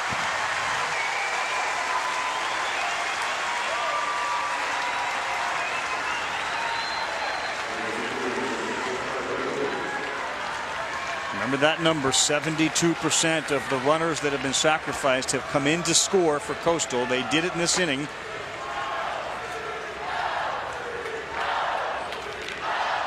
And the pitch count has risen to 90. He threw 22 last inning. And he's going to get a little conversation from Dave Lawn. Dahlbeck strikes you as one of those who, while he probably understands it, doesn't necessarily want to have a conversation. And I think part of this is to get that bullpen going. Cameron Ming up and headed down to that bullpen right now, and that was one of the big advantages if you're Arizona to not playing yesterday. Is you give Cameron Ming a day off. Coastal took some pretty good swings the last time they saw Ming in the ball game. Those left-handed hitters looked for the breaking ball up, and they did not miss. You guys have a team meeting up there right now? We've had ours. We're prepared. We've been together a lot the last couple of weeks. We got Kaylee here. We're meeting right here, going over the pitches. Going over pitches. Talking about off-speed pitches with men in scoring position. And Eddie, as a hitter, will you look for breaking ball in the first pitch after this meeting? No, I would not. I would not. His breaking ball's been really, really good. I'm looking actually fastball up in the zone. That's where he's been really successful. And then you can make the adjustment to the breaking ball. But the way Owens has really hit that fastball, you have to look fastball. Hasn't done a good job with the breaking pitch. Connor Owings blooped one over the head of Dahlbeck, and that led to Mark scoring in game 2. And he looks at a called strike. There's that changeup. I'm with you, Eddie. If that's your strength, if you can hit a fastball, stay with it. Stay with it. Do not change your plan because Dahlbeck has been throwing off speed for strike. Well, the thing is, you might not get one. You might not get one in this at bat. Connor Owings showed up on campus, and even before school started as a freshman, he got violently ill. They discovered that his left kidney was never developed and his right one functioned at 20%. It wasn't until April 1st that they discovered his mom, who we've seen has been formally approved as a kidney donor. He will eventually need to have an operation, but he has been playing that way. And Sherry Owings said that when they got that call, she cried and called everybody. They could finally breathe again because they weren't sure what direction this was going to go. Owings has been a big-time contributor for Coastal. He's got a chance here to deliver the first run of the game, and that one is lost by Salazar. I wonder, with Bobby Dahlbeck on the mound, having just walked Paez, that pitch count up to 94, how long they go. Remillard has not been able to hit the fastball from Dahlbeck, and he's on deck. 3 out of the 4 pitches this at bat have been a changeup. See if he goes back to a 3-1.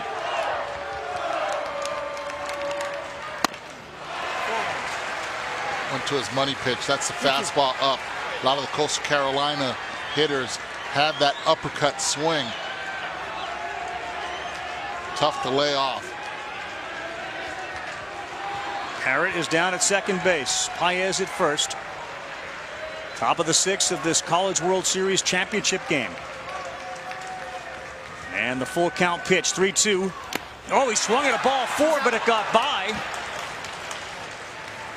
He didn't go down to first or make any attempt to go down to first, but down to third and up to second go Parrott and Paez. See the entire at bat. It's first pitch changeup that's called for a strike, and then changeup down and out of the zone that Owings takes. Fastball that kind of tugs. So we're 2-1 right now, 3-1 after the changeup misses, and then pumps a fastball right by him. This last one's a changeup that kind of gets around and cuts a little bit. You can see Salazar has to reach all the way across the plate to try to block that one. Not exactly the spot that Bobby Dahlbeck wanted to throw it, but Connor Owings could not hold up. Third time he's. See, the emotion base was occupied, so now though second and third. Remillard's been their RBI guy.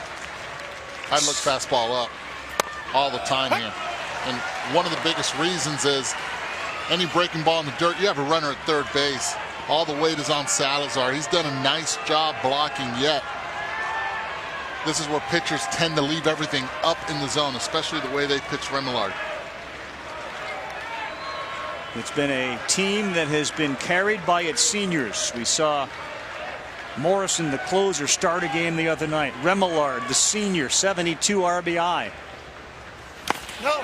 Laid off.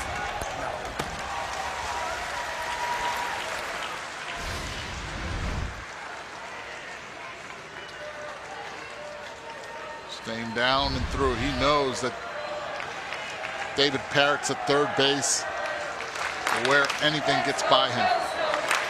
Boyd deep in the hole, pull side towards third. Good pitch. Really good pitch. Yeah, got it.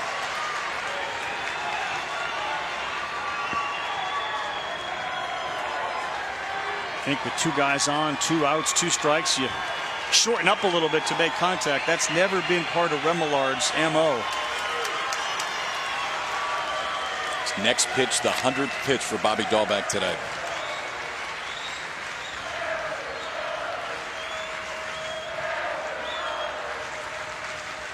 No.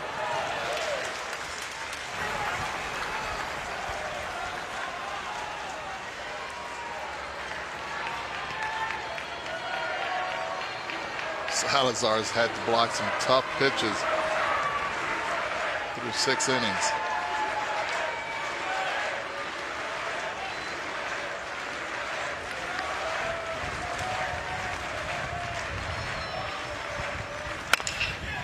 Grounder up the middle. Fielded, bobbled. They throw to third, they throw it away. Parrott is in. and scores 2-0 on an Arizona miscue.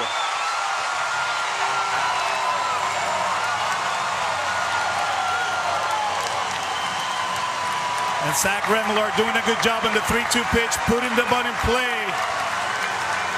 And Cody Raymer playing it that brown package up the middle, and he took this one for granted. He went with 2 hands to get this ball. You can see him trying to pick, then he throws behind the runner, and he throws the ball away, but it goes. You can see his head picking at the runner at first base, not able to make that play, and then he tried to make another play, and he throws the ball away. You haven't seen this for this Wildcats defense the whole tournament. Maybe in the biggest pitch of the series and the biggest play, Raymer makes a play. So 2 errors on the play, no RBIs. G.K. Young fouls it back, so you get 2 runs without the benefit of 1 hit. And both guys that scored walked to get on base. For a defense that's been so good through this College World Series, it was a defensive miscue that led to Coastal errors in Game 2 and obviously right here today. And again, that big number, 72% of those sacrificed runners scored. We saw it again here. And Cal, you said it best. It's not about positioning and what the guys are doing on the mound. They're making plays out of the brown package. They put him in spots. They've been making plays, and probably one of the most routine plays of the whole tournament, Raymer misses. Alex talks about the Brown package, and Sergio Brown is the guy that is on the Arizona bench that has devised all these defensive shifts. The players have a small card in their back pocket. They'll pull it out. That's Sergio right there. Alex has dubbed it the Brown package. Young to right. This one's deep, and it is gone. G.K. Young, the Carolina kid, makes it 4-0.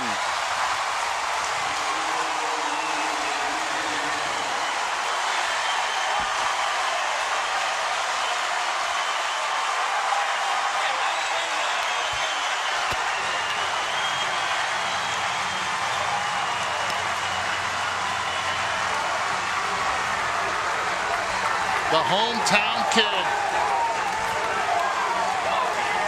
Biggest hit of his collegiate career.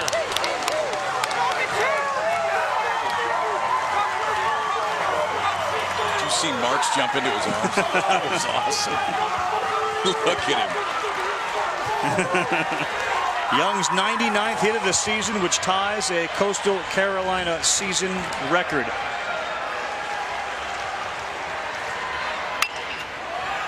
This is a team that when they get a chance, they take advantage of it, and then they add on. Location, location, location. Curveball over the top, trying to throw it for a strike, and GK was waiting for it, and oh, did he know it as soon as he hit it. Woo, was that close inside that Arizona dugout. 18th home run of the season for G.K. Young. And as we've talked about, the kid had a dream, and it was to play for Coastal. Other big schools wanted him. He never wanted to leave Conway, South Carolina. Another hit. Pitch up in the zone, and Tyler Chadwick delivers.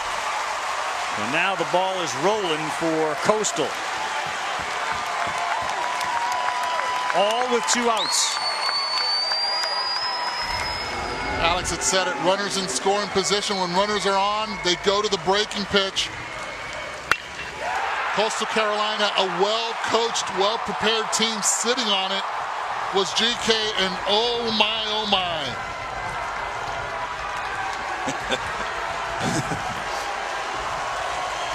That may be it for Bobby Dahlbeck, as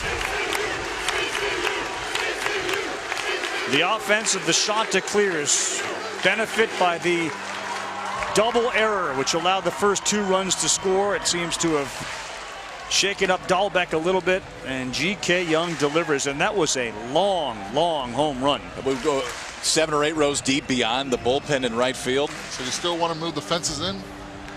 Yeah, I do, actually. 8 feet's all he wants. I do. That's going to be it for Dahlbeck. He's done. That was the first home run allowed by the Arizona staff, and you can see he's got his arm around Cody Raymer, the second baseman, who's wearing it after that error. Bobby's letting him know, man, this is not about the error. We got a chance to come back. They'll get a chance to hit at least 4 more times. The home team, Arizona, sees Dahlbeck go to the bench. Coastal has 4.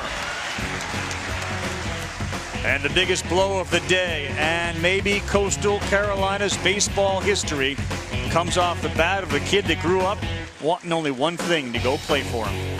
G.K. Young does it.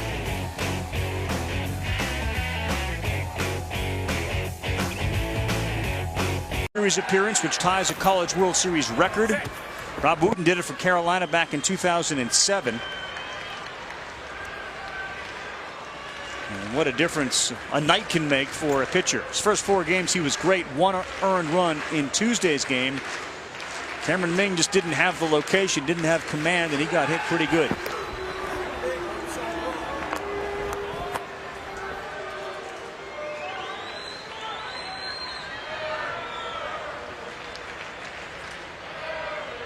Andrew Beckwith will pitch with the lead. He has thrown 2 complete games here in Omaha.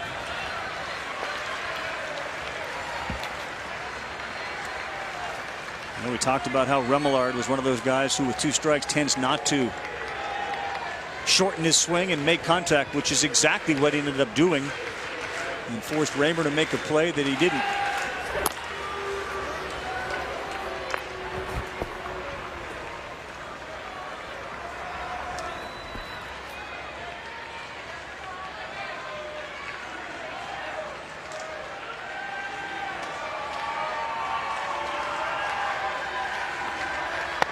Good pitch.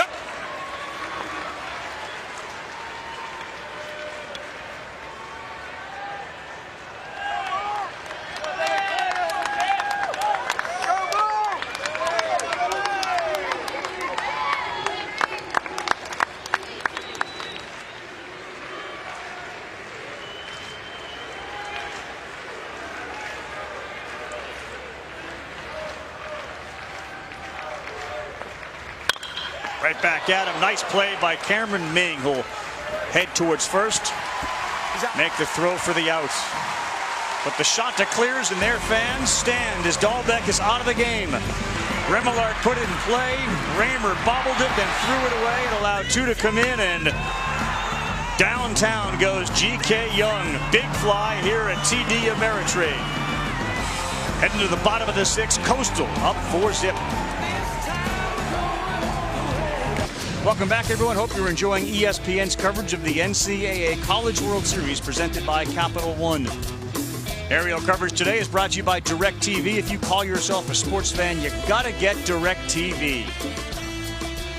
And TD Ameritrade has seen now 6 College World Series, and they have never seen a team like Coastal before, with a chance to win its first out of a mid-major conference.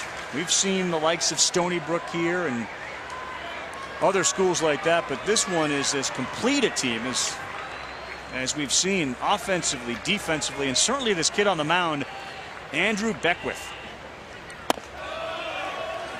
Look at the different ways that they've won games here, too. I mean, today the home run plays into it, but they've only hit 2 here. Active on a base pass, and the consistency on the mound, especially with Beckwith, has been unbelievable.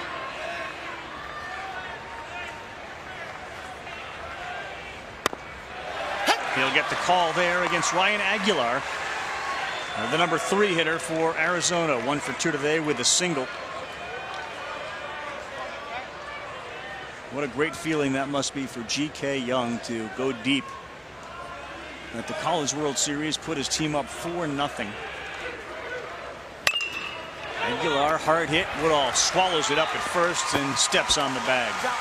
Let's take a look at the Capital One Cup standings update as teams are competing for a combined $400,000 scholarship donation from Capital One. Don't see Miami there. Trees. Cora. Don't see FSU there, but somehow Stanford, with all of its success, great. the fighting Kyle Petersons. Yes. At the top. No. What? A lot of Stanford representatives at the hotel also for the swimming. A ton of Stanford sweatshirts walking around. Yes. As the United States Olympic swim team trials are right here at the same time the College World Series is being played. You want to develop an inferiority complex about the shape you're in? Just roll around the hotel for a little bit. Around Omaha for a while. Like, okay, we think we're working hard. We're not.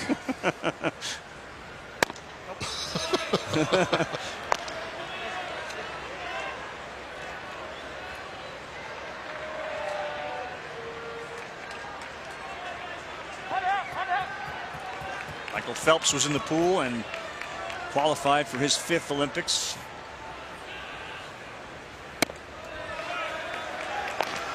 (3-0) to Salazar rises out of the strike zone. Just after 3 in the East, 2 o'clock as we hit that here in Omaha. And noontime out in Arizona, where Wildcat fans see their team now behind 4-0 in this championship game of the College World Series. And a rare walk for Andrew Beckwith to Cesar Salazar.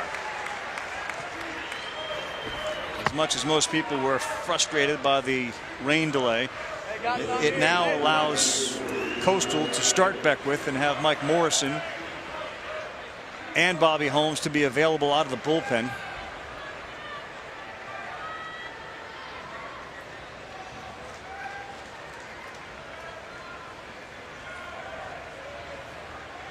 There's Morrison.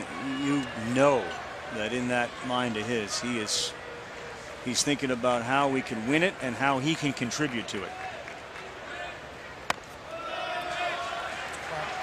This might have been one of those days where they did take his spikes away. Morrison just one day off of his longest outing of the year. Looking on right now, and this is the first time. That's 5 straight balls from Andrew Beckwith, and we haven't seen a lot of that today. See? Runners in there right now. It's the only way you're going to keep him out of the bullpen. I'm telling you right now, you hide the spikes and just don't let him have them.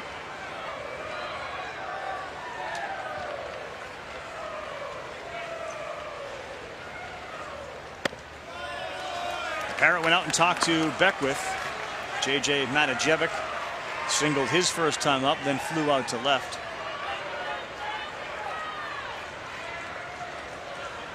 Always the big half inning after a team scores, what you do. As a pitcher, do you keep them at 0 or do you allow them to feel like they're back in the game? Yeah. But I did like between innings, Jay Johnson gathered his group together and try to keep the focus. Not put your heads down. There's still a lot of baseball left, and if there's a team that can do this, it's this team, Arizona.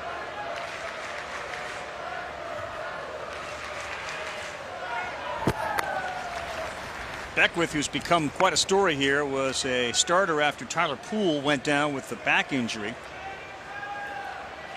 So he'd been in and out of the pen, and he was outstanding out of the bullpen. I mean, crazy good out of the bullpen at one point. No runs in 33 innings. Covered 10 appearances. He went 6-0 during that time with a save. But what a find he's been on the mound as a starter. For more coverage of the College World Series, including interactive brackets and highlights, go to ncaa.com.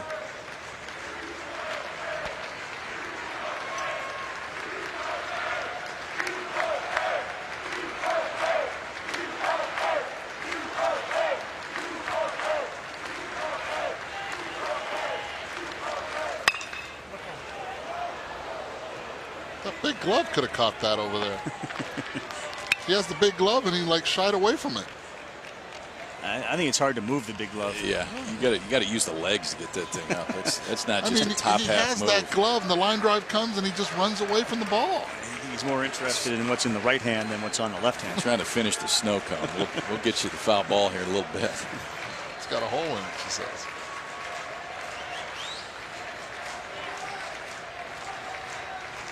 Another 2-2 to Matajevic. Skied. Woodall looked up and had no clue where the ball was, and all the way out into short right goes Chadwick. Great look from Woodall, who just looked at the second. He basically looked around and said, I don't know where the ball is.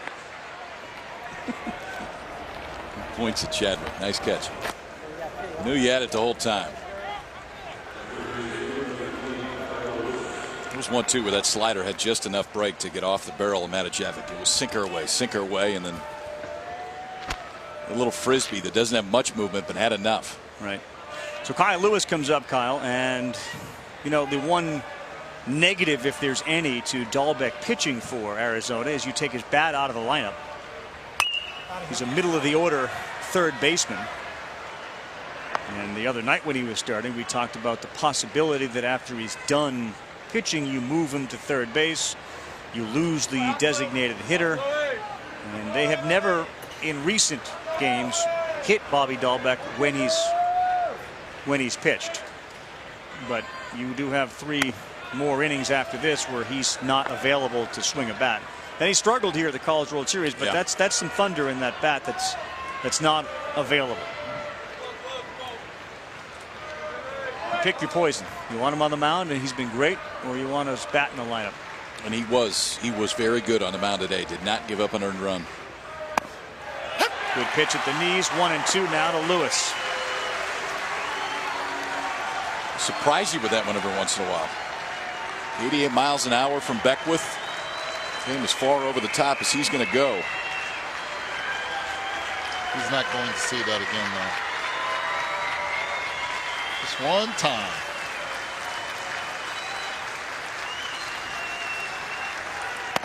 Hold it. 2-2. Remember when we first talked with Jay Johnson about his philosophy, he told us we're going to try to score, what was it, 1 every 3 innings, did he say, or 3 times? Yep. He set the lineup up so 3 different innings we got a legitimate chance to score. They left 2 on in a second. They left 2 on in a third. To first, Woodall through his legs. And there's a mistake for Costal. Woodall was right next to the bag. He had it go off his glove. And an error for Kevin Woodall. Well, when you come off that bag, better be ready. Keep those legs bent. And at first base, just drop a knee, get in front of it. Big at bat right here for Rivas. Because if you're Arizona, you got new life right there. You got to try to get at least 1. Not going to have that many opportunities to score off of Beckwith.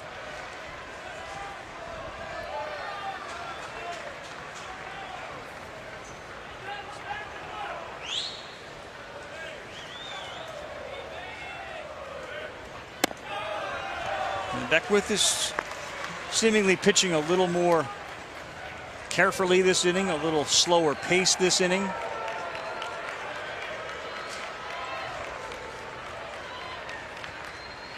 They've been very effective, but not here when it comes to batting with runners in scoring position.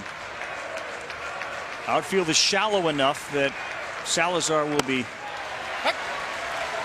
hard pressed to score easily on a single into the outfield.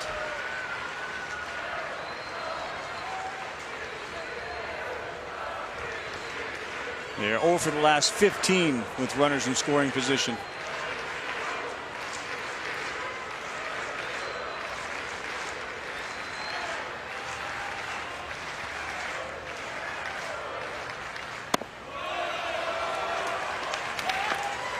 Starting to get some activity in that Coastal bullpen as well.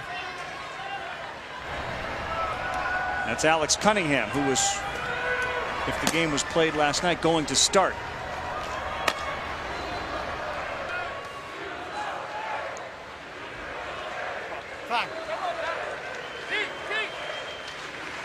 College baseball, you can see Parrott looking into the dugout to get the sign to make sure they're on the same page. I would think too, we saw Cunningham down there throwing. If you get to the 8th inning, if Beckwith can get you to the 8th, then I think it's Holmes. I think Cunningham, the whole reason he's throwing right now is if Beckwith can't get him there. 2-1. Now 2-2. Error cost Arizona in the last inning. All 4 runs unearned. And we'll see if Woodall's error will cost Coastal. or at least it's cost them already 5 guaranteed pitches that Beckwith has had to throw after the error.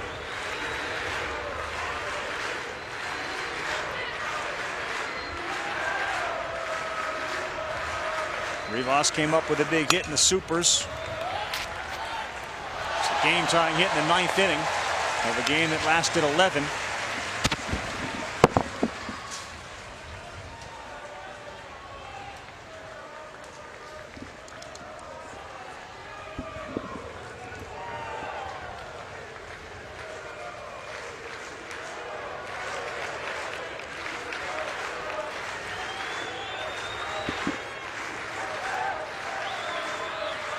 Two outs, 2-2 pitch. He fouls it off and spoils another one as the pitch count continues to climb.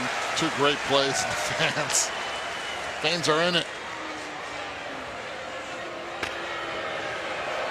If you play it, they will come. There's the fan who caught it. Yes! Dude, give me a high five. Yeah, baby. Give me a hug. That's outstanding.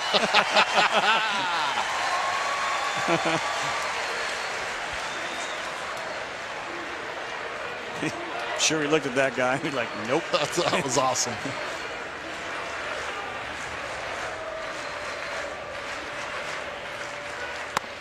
Now Beckwith looked like he was steering that thing in there. And now it's full at 3-2. They'll be moving. I mean, now you got a chance. If Rivas can hit something in the gap down the lines, Arizona with a chance to cut this lead in half. This is the biggest pitch of the game for Andrew Beckwith. After Costal scored 4, and it's so big, Parrott's going out as the game has really slowed here. I didn't really like the last pitch or the delivery of the last pitch. I saw Gary Gilmore come out and kind of look to his bullpen. Cunningham's throwing with a little more authority. I do think it's one of those deals too. The longer that you see Beckwith, I think the more comfortable the guys get, because you've seen it coming out of his hand, especially the left-handers. So Salazar at second, Lewis at first are going to be off on the pitch. Oh, a lot closer than I think the umpire made it look. Chris Koski. You know, they tried to run this earlier, and Beckwith was just a little bit slow. This time it was timed up perfect, and the throw was on the correct side of the bag. Watch Paez right there. I mean, ball tagged down. He is safe. He's absolutely safe, but it's timed out perfect right there between Beckwith and Paez. He walked him, and that wasn't even close. Several of the last pitches have not been close. That's a great at bat by Rivas, laying up that changeup down and away. This is the beauty of the game. You got the right-hander hitter, Jared Oliva, who before the game yesterday, if this was the matchup, Jay Johnson wasn't going to play him. I think the effect of the 137 is starting to show itself. I actually don't take him out here, though. One thing you can guarantee, the ball's going to stay in the ballpark with Beckwith. This is to give him a breather. Yeah, I'm with you, Eddie. I don't think he's coming out here. It wouldn't shock me if we see Cunningham start the next inning, or maybe when one guy gets on. But in this spot, I think you stay with him. And Rav, I think you're right. From a pitch count standpoint, it's not just a 137. It's kind of everything leading up to that. Now double barrel action. Cunningham on the right, Bobby Holmes on the left. 325 pitches for Beckwith in this College World Series. You guys really think Mike Morrison is not available today? I don't think he's going to throw. No, I don't. I think he'll go hunt for those shoes. I think he'll go hunt for those shoes also. He might, but he might have just cut him up. I got the perfect view here. He's still got his tennis shoes. Yeah. Good. The other great part of TV, Alex, we got a lot of cameras. We can see that. You're right. we got that. Thank you, brother. Just like all of us hitting right now. You got Good work in there, Tommy. 2 weeks in. Jared Oliva is a home run threat.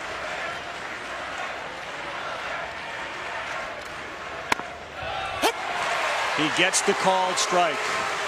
Salazar at third. Lewis at second after a walk. Rivas is at first. Arizona's got one home run in Omaha, and it was off the bat of this kid right here. That's such a big strike call to start this at bat off. It was right at the knees. I would not throw him anything but sinkers.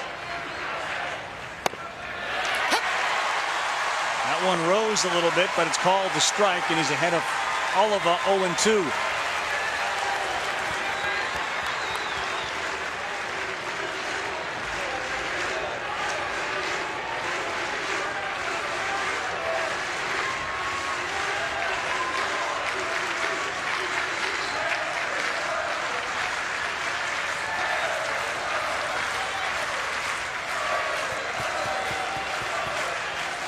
Okay.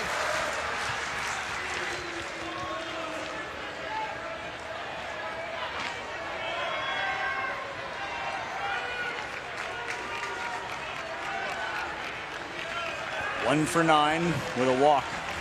The lefties have done the damage. Here's your 0-2. Hit, and it's through. That allows Salazar to score. Lewis is coming in, and Arizona's right back in it.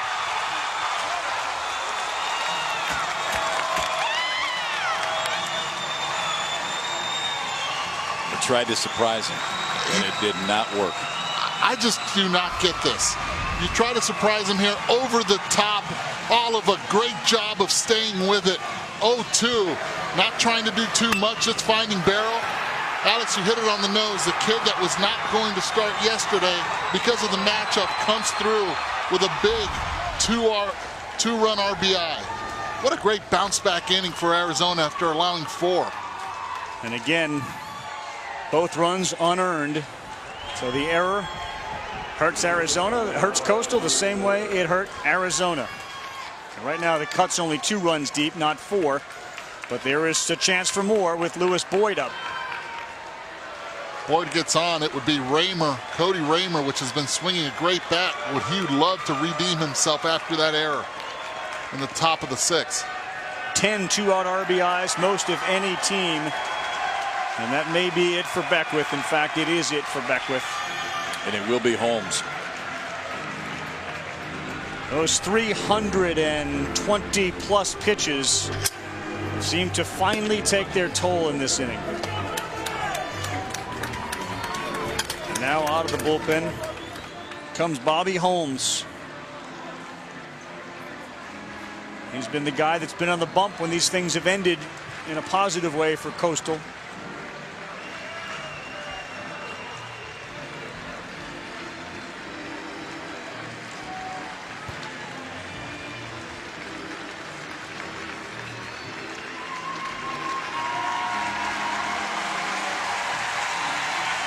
The undrafted junior, who likely will be back next year for Coastal, gets a round of applause. He's been a superstar for them, and he tips the cap in appreciation.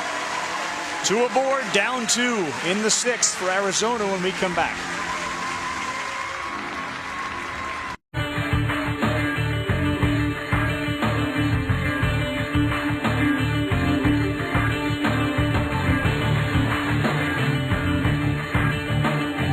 So Andrew Beckwith is out. Like Bobby Dahlbeck, the starter's gone as we play the bottom of the 6th, 2 outs of this championship game.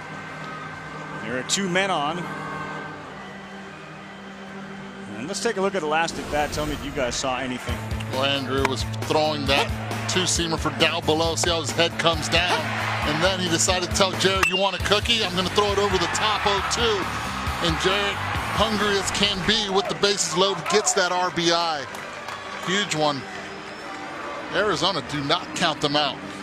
No, absolutely not, but it's a new arm they'll face. Bobby Holmes, who we've seen plenty in this College World Series. I think with no Mike Morrison today, this ball game right now is Bobby Holmes to finish. In there, has already had a save at the College World Series, enters with Coastal up 2, but with 2 runners on. There's Morrison. Holmes, only 3 of the 24 inherited runners have scored, but remember, in the game that he came on in relief of Morrison, Holmes really struggled in that first inning. He could not find the strike zone. Arizona swung at a couple of pitches out of the zone, and that allowed him to kind of lock in, but he really struggled out of the bullpen. And he has thrown a first pitch ball to Lewis Boyd. And now he's behind 2-0.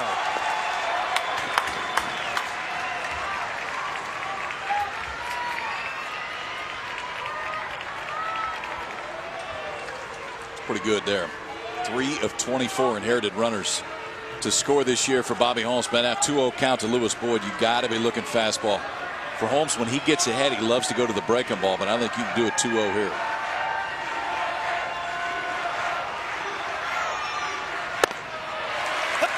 Those went in 89. That last outing against Arizona in relief of Morrison, he threw 2 1/3, gave up the 2 hits, 2 runs. One of them was earned. And he threw 47 pitches. Boyd is right on top of the dish. Anything in, he's trying to give Cody Raymer an opportunity to redeem himself.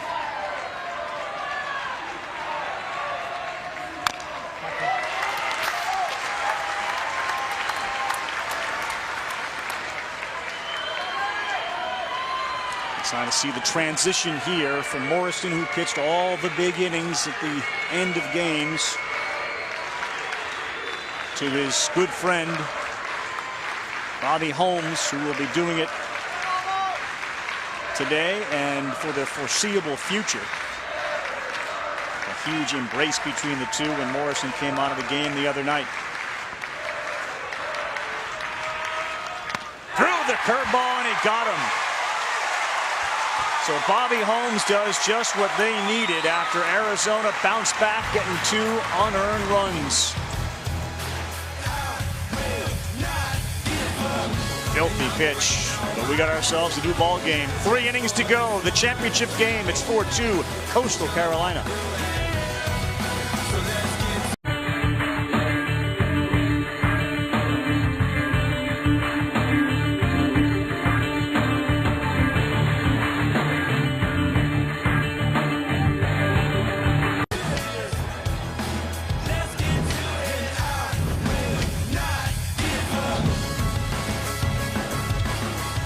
National Championship Trophy will end up in the hands of Gary Gilmore and his Chanticleers. As you see, Bobby Holmes, who came on in relief and got the big out that he needed. 7-8-9. That's what we got left. Game 3 in this 2016 College World Series, and there couldn't be 2 more opposite histories when it comes to their appearances. 43 College World Series wins for Arizona. All of the 5 that Coastal have came this year in their first appearance. Good start to the inning as Woodall delivers a hard single off of Ming. It's one of the few times we've seen that defensive alignment go against Arizona, because that one was hit right at the shortstop would normally play. The Boyd off to the pull side. Woodall rips it. It's a leadoff single for Coastal, and you have to I'd be shocked if Parrott's not bunting right here. You get the leadoff man, Mark's waiting on deck, and Woodall standing on first base with nobody out. And the way Ming operates, when he gets runners on, he tends to throw over to first several times. As we see some more bullpen activity begin to stir, heading down there is Rio Gomez. Want to remind everybody, Wales and Belgium Friday, ESPN2. The quarters continue at Euro 2016. Our coverage starts at 2:30 Eastern Time. You can see it on Watch ESPN and the ESPN app if you're at work. You can just about pencil in a handful of throws from Ming. As a lefty over to first base, generally lefties are able to keep runners close without having to throw over. Tough pitch to bunt, but he does it well. Ming will go to first for the out, and you can just call that statistic up again. The statistic is they sacrifice a guy, and 72% of the time that run comes in to score. We saw it happen in the 6th. Now the question is, will we see it happen again in the 7th?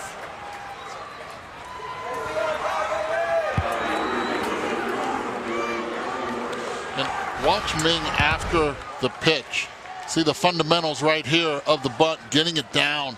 Perfect bat level. You see Ming falling off to the third base side, struggling to get to a ball. So don't be surprised if you see Marks try to drag one now towards second base. Lefty on left.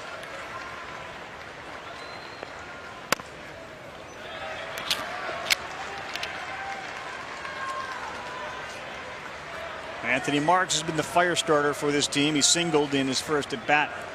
He was the guy that jumped into the arms of G.K. Young after the home run, pounded him on the helmet.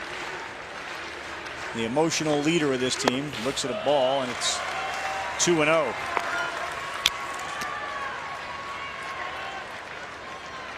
All the scoring done so far in the 6th inning. And all 6 of the runs that are on the board are unearned.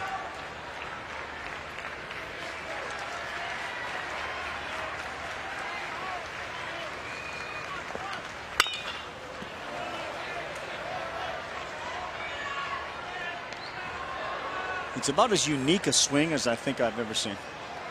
Marks? Yeah. And yet he's able to make contact, and good contact. He keeps his hands up, gives himself an opportunity. Watch when the pitch is coming. Loads, hands do not drop at all, and he works from top to bottom. He's the pride of Pittsburgh, Pennsylvania at this College World Series. And he fouled that one off. Yeah, it hit him, but it hit him in foul ball territory. In foul territory. Right.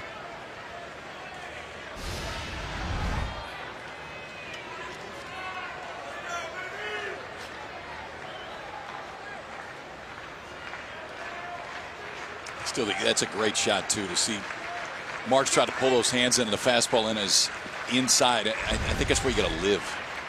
Just fastball in, and if he barrels it up the middle, so be it.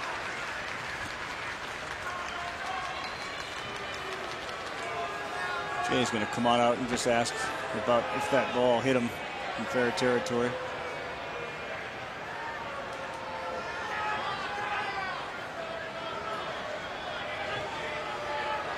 Alex, did you see something different down there? From the angle I have, I just saw the ball hit him, but I wasn't able to see if he was in fair territory or foul territory. He almost got him right there, which would have made it a dead ball earlier. 2-2. Mark spoils another one. He's in straight protect mode right now. Again, you said it earlier, Carl, the guy that you love to play with, but against, you're like, really? He's up again? Got boundless energy.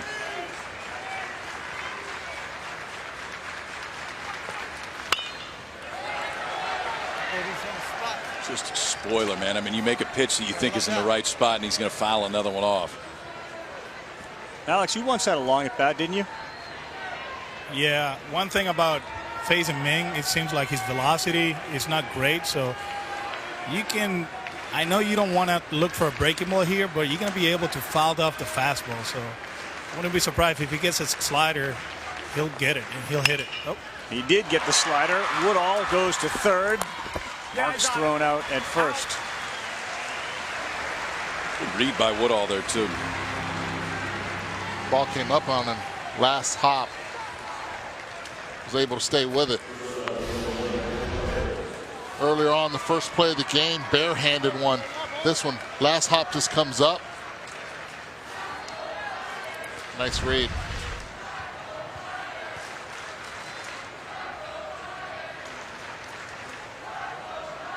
Paez has got to be wondering, given how hard he's hit, when one's going to fall for him.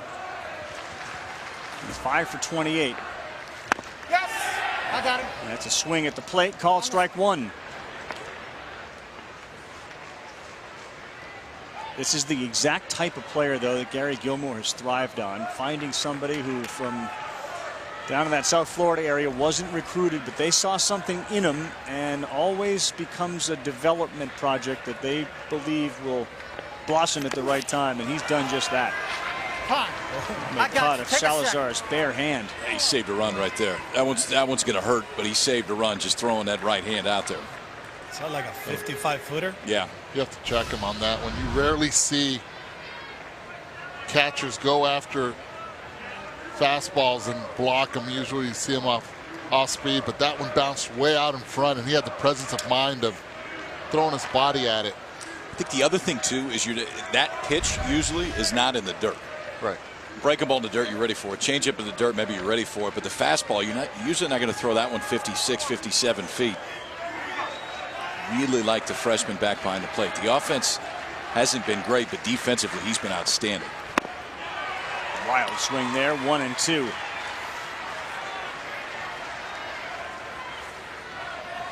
Ming was another guy, too, that really kind of took off for this team. He's been dynamite in the postseason.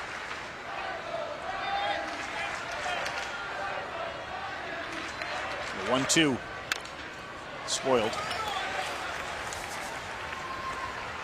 He's wearing 47 out there. You keep having Jesse Orozco flashbacks.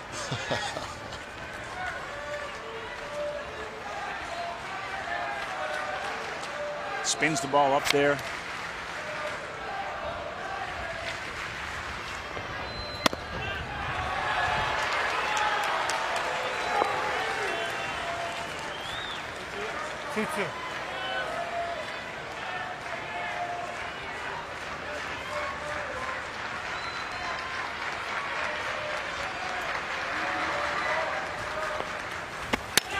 He went, and then he got Salazar in the head. He's out.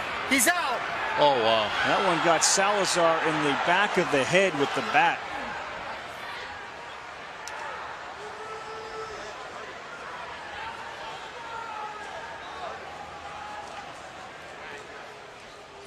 You can hear it from up here, and let's obviously wait and see if Salazar, who had a rough inning with the ball hitting his forearm, and now the bat off the back of the head is down on the ground.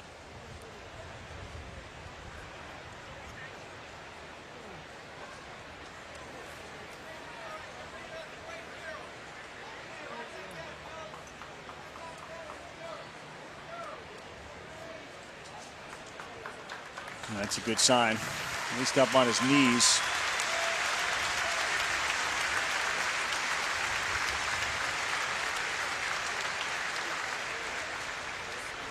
It happens quite a bit, but usually you don't hear it as loudly as we heard that. He's done an unbelievable job all day long. He's out. He's out. He's out. He's out. Right off the top of the helmet for the freshman catcher, who's being tended to now by the Arizona training staff. Back for the bottom of the 7th after this.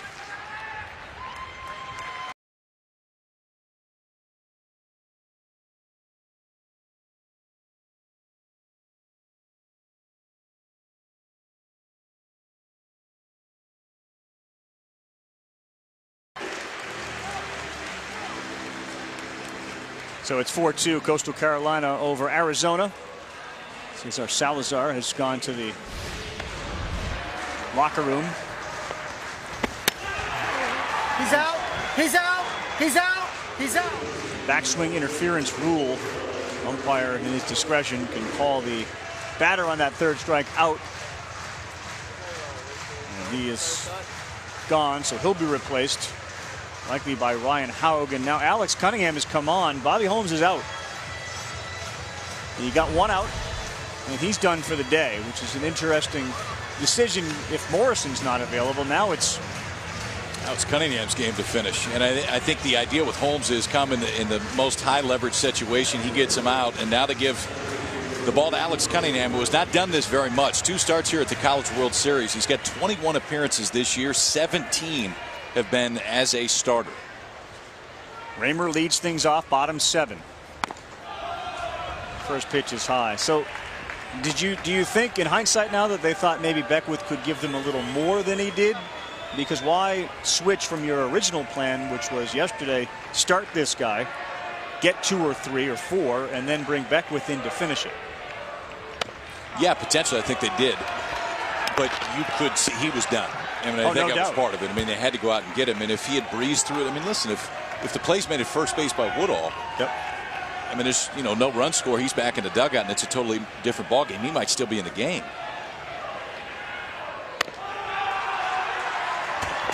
I like what Gary Gilmore did also. Try to give Cunningham a clean inning. Start him from the get-go, not with runners on base. This is not the start that Coach Gilmore wanted right now, 3-0. But still, a clean inning. Poised it in there for a strike. His start came against TCU. He went 6 1/3, gave up 8 hits, 4 earned runs. He struck out 3 and he walked 1.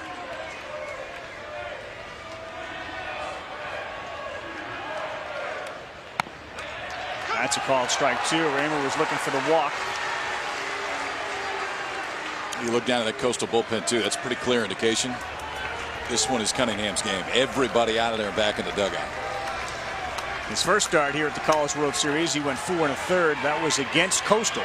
4 hits, 1 earned run. That's it. I should say against TCU. He misses there, and a big walk to lead off the bottom of the 7th.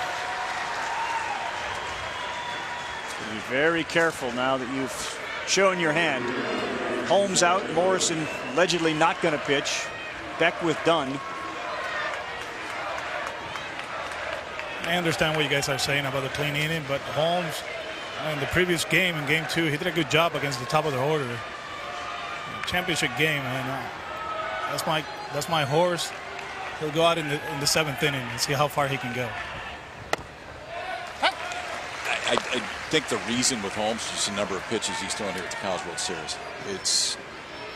He's got a lot more work. I mean, bullpen guy for a lot of the year, but it seemed like every game that it was close, Bobby Holmes is in the middle of it.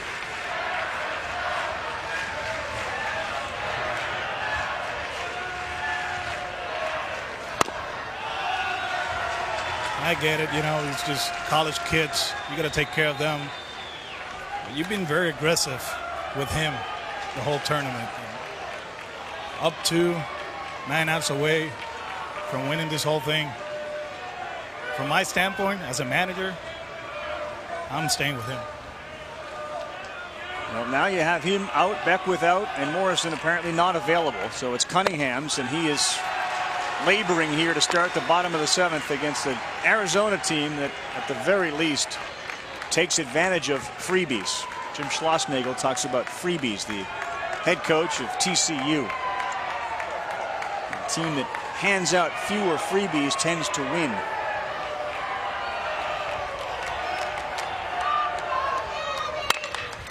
Center field, Cook going back, still back, turns and makes the play. Pitch to the park. Yeah. And I think that's what Cunningham's going to have to do. There's times when Cunningham's in there, the fastball will have a little bit more juice. He can get into the low 90s, can bump a 93, 94 sometimes. It doesn't look like that stuff is there today. The fastball's been 89, 90. So I think he is going to have to take advantage of the park. Because when it's that way, there's not nearly as much swing and miss stuff.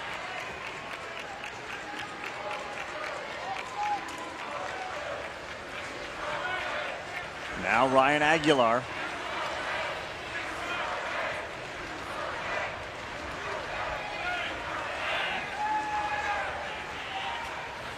No. A change up in the dirt. Ryan Aguilar all series long has hit the ball hard the other way, both in the air and on the ground. Still, Coastal Carolina very aggressive defensively up the middle, looking for that double play. I'd actually spread them out a little bit, try to go for the outs instead of trying to get 2. Late in the game like this, you're up 2 runs. Try to count down those outs. 14 games, they've turned 17 double plays, 1 in the 5th inning today.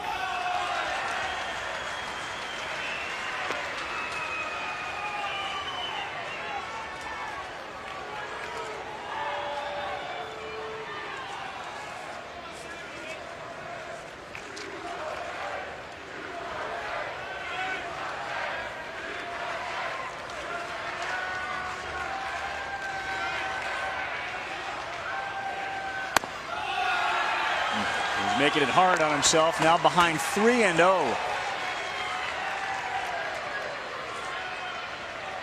To Alex's point, the idea that you're in your championship game and you don't have Beckwith anymore to use, you don't have Holmes anymore to use, and you don't have that guy to use. You'd figure one of the three would be there at the end. You have to go talk to him and settle him down. And for Alex Cunningham, remember, I mean, this is a guy that's thrown more innings than anybody on this Coastal Carolina staff. And our boy just ran up and put his spikes on. That's right. Mike Morrison just disappeared, and I think he disappeared for one reason. Yeah. He gave the pitching chart, sprint to the clubhouse. I think we're naive to think that in this, his final year, with the commitment we've seen and this sort of trust that Gilmore has expressed in Morrison to basically kind of call his own shot, that Morrison was going to sit there idly by while this potentially slips away. And I never thought that was really going to happen. It doesn't mean if Howe gets into a double play, they bring Cunningham back, but I can't imagine that Morrison was going to spend the rest of the day in a tight spot in a championship game, first time ever for Coastal Carolina charting the game. We don't have any more games after this. We talk about being thrown into the spotlight. They may have hid them, though, Kyle. He seems to be looking. I'm telling you, I think it's the only way that you can keep him from putting the spikes on today is to literally take them away. Borrow a pair, man. If that's the case. Get one from a freshman. Come on, kid, give me your shoes.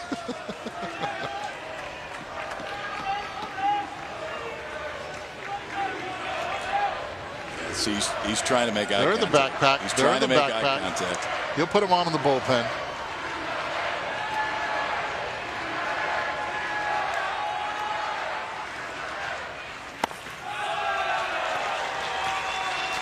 Alex Cunningham was drafted in the 28th round by the Tigers. He graduated in May with a degree in management. Yep.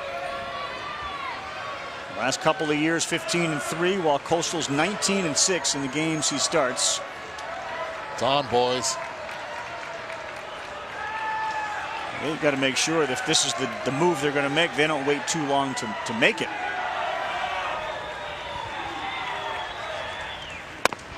There's a called strike, 1-1. One out, bottom of the seventh. They got a chance for a double play to end the inning. But Arizona's had men in scoring position in the second, in the third, in the fourth, in the sixth where they scored two, and now again in the seventh. They've been knocking on the door a lot, but 1 for 7 with runners in scoring position.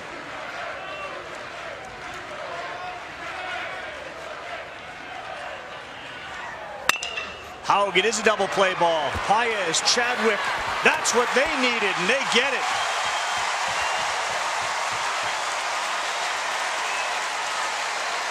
Arizona continues to struggle with men on base and in scoring position. And Ryan Haug, who was called on after Salazar got hit in the head, hits into a double play. How about Chadwick's feed the first? When they need it, he gets it. Nicely done.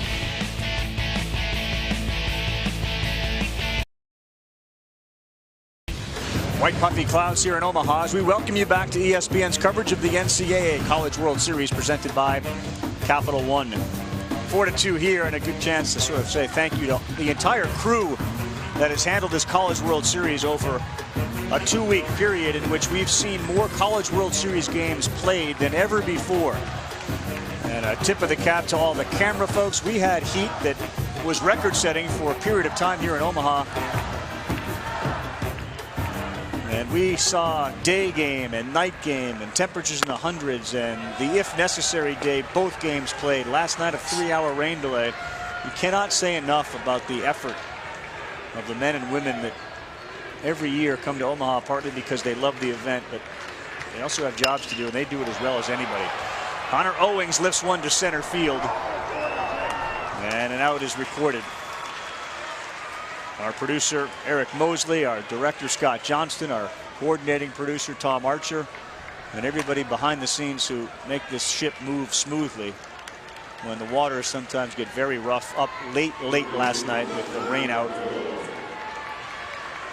You see Shane Marshall walking through the stands there with our handheld camera. So really a special tribute to all the guys and women. And we say thank you up here in the booth where we tend to have things a little easier than the folks out in the field. Early mornings, late nights for 2 straight weeks. And we're it's not a looking blast. for sympathy here. Yeah, we're not looking for sympathy. We understand. We're all fortunate to be here. But those guys work hard. That's a foul ball. Heck of a little play by Kyle Lewis. A foul territory web gem. That just tells you how close he plays down the line. Lefty pitching, a lot of ground balls and shots down the third base line. And wow, I think he could move a couple steps over, but that's the way they play.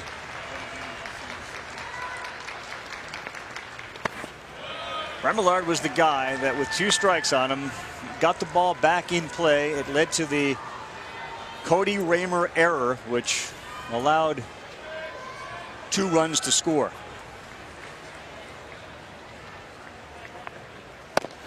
That's outside. Remillard and G.K. Young are both looking for their first 100 hit seasons, which would be the first in Coastal Carolina history. Rio Gomez on the left, the son of our Pedro Gomez, and Cody Deason, the righty. Remillard has shown some real good patience with 2 strikes.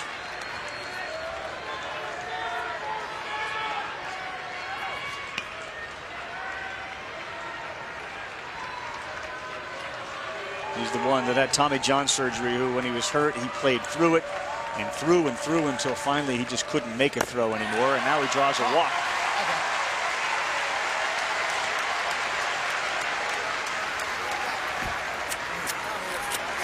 There were times where he was nearly in pain so bad that he was brought to tears. Looked over to his shortstop at one point and said, if that next ball is hit to me, I can't make the throw to first. Had Tommy John surgery and struggled for a while to get back, but worked really hard with the elbow and the rice and all the things that go into a rehab stint. As he came to learn, the game will basically let you know. The game will tell you how hard you're working when you're trying to come back.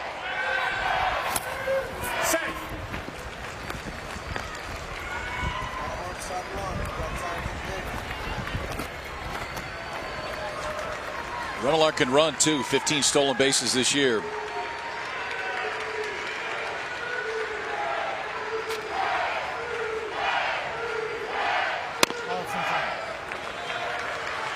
Now with Hogg behind the plate, no Salazar. G.K. Young has had a nice day, doubled down the left field line, and then the big blast, the home run to put him up 4. Hit that one hard. Oh, foul ball. The first base umpire had to get out of the way of it. David Savage. Oh. Gets a round of applause from Jeff Burleson, too. This was close. That's easy to smile now, but whew, that ball was smoked. G.K. Young seeing it all right now. Yeah, and his home run, Kyle, was the 50th hit at the College World Series since TD Ameritrade Open. So think about that. Year 6, 50 home runs.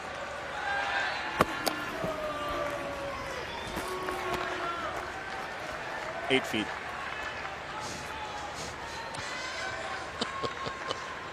Not enough home runs in 6 years, 50. But Young's goes out of any ballpark. That thing was about 7 rows deep over the bullpen into the seats. This is ripped as well into right center, but it is caught. Running catch by Zach Gibbons. Yeah, I'd say G.K. Young has seen it pretty good. Yeah, he's locked in. This was the big blast. Watch where this thing lands. Curveball, runner in scoring position. Arizona's shown that tendency throughout the College World Series. He didn't miss it.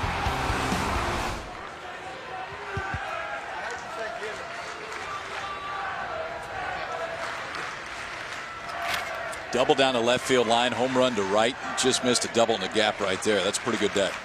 Here's Tyler Chadwick. 321 here in Omaha. And Young hangs in against the lefty as well.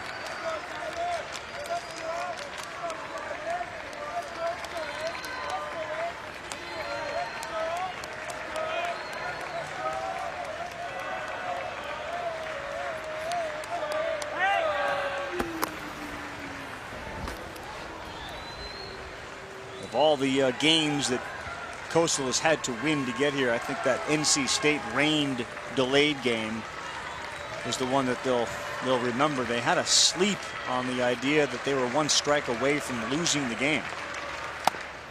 We thought last night was rough. How about that? Yeah.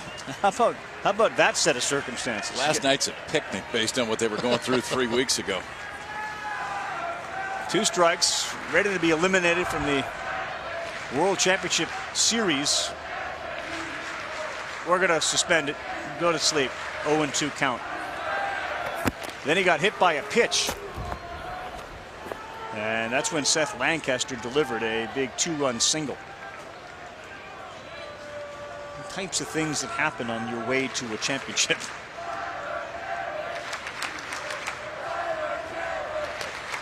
They caught him.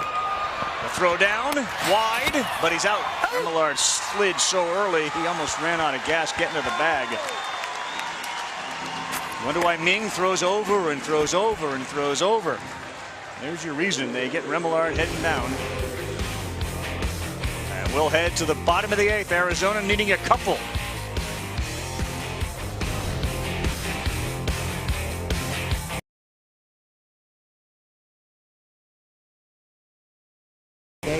College World Series is presented by the Quicksilver Card from Capital One. Earn unlimited 1.5% cash back every purchase everywhere. And in part by T-Mobile. Ditch your carrier and switch to the Uncarrier. Now they see Brian O'Connor's Virginia Cavaliers. They were the champions last year. They took care of Vanderbilt the year before. Vanderbilt took care of Virginia. UCLA with their pitching and more pitching and more pitching and small ball won the title in 13. Arizona, we've talked about, won it in 2012. And South Carolina was the dominant team in 10 and 11. Dalton Ewing's gone in to play right field. Alex Cunningham stays on the mound after he came in last inning. His goal is going to be to throw strikes. He got out of it with a double play. He certainly didn't display overpowering stuff. 6 outs away from their first ever championship.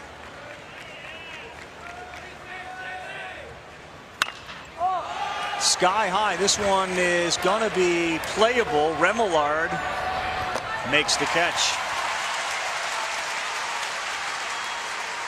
You know, Kyle, you follow college baseball more than anybody. You see those schools that we showed, South Carolina, Vandy, Virginia.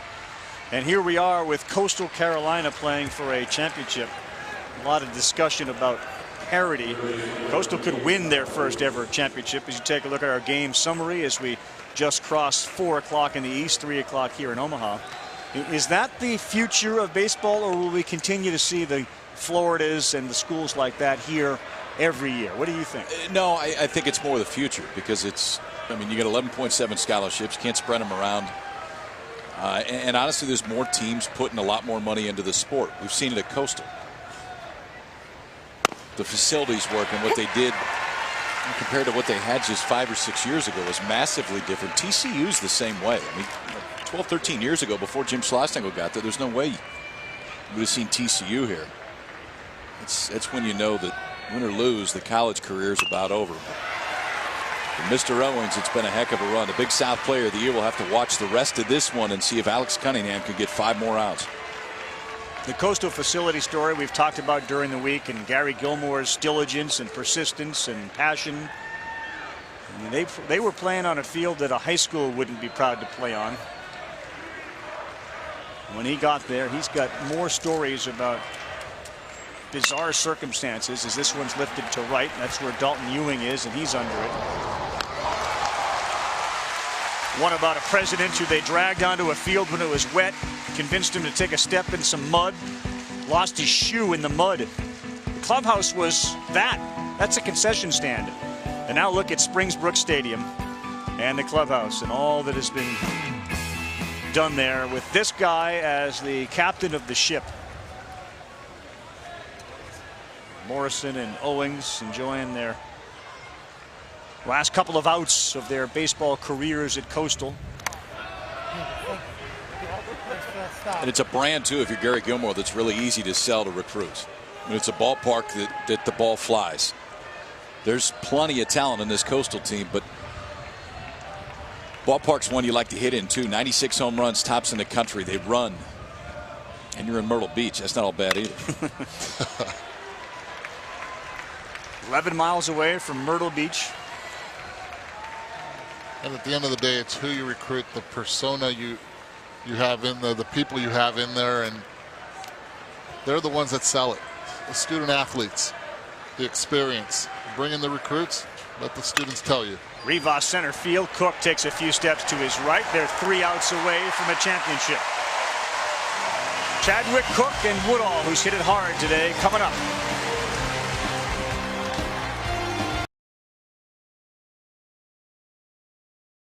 Show featuring us, the winners and the losers. See you then. The M&M boys have been doing it all week long, and we appreciate the job they do. I know that Kyle and Eduardo appeared on the pregame show. We'll see them postgame. Will they be celebrating a Coastal championship in Chanticleer country? Big play early in the game where it looked like Cody Raymer got his hand in, but the call was out, so no runs across. And then Raymer had a chance to make a play. He couldn't. 2 come in. G.K. Young sends one deep into the night or day. And that made it 4-zip. And then Kevin Woodall made an error. And Arizona scored 2 unearned runs. So all 6 of the runs today have been unearned. As we head to the 9th inning. And the Chanticleers will face Cody Deason.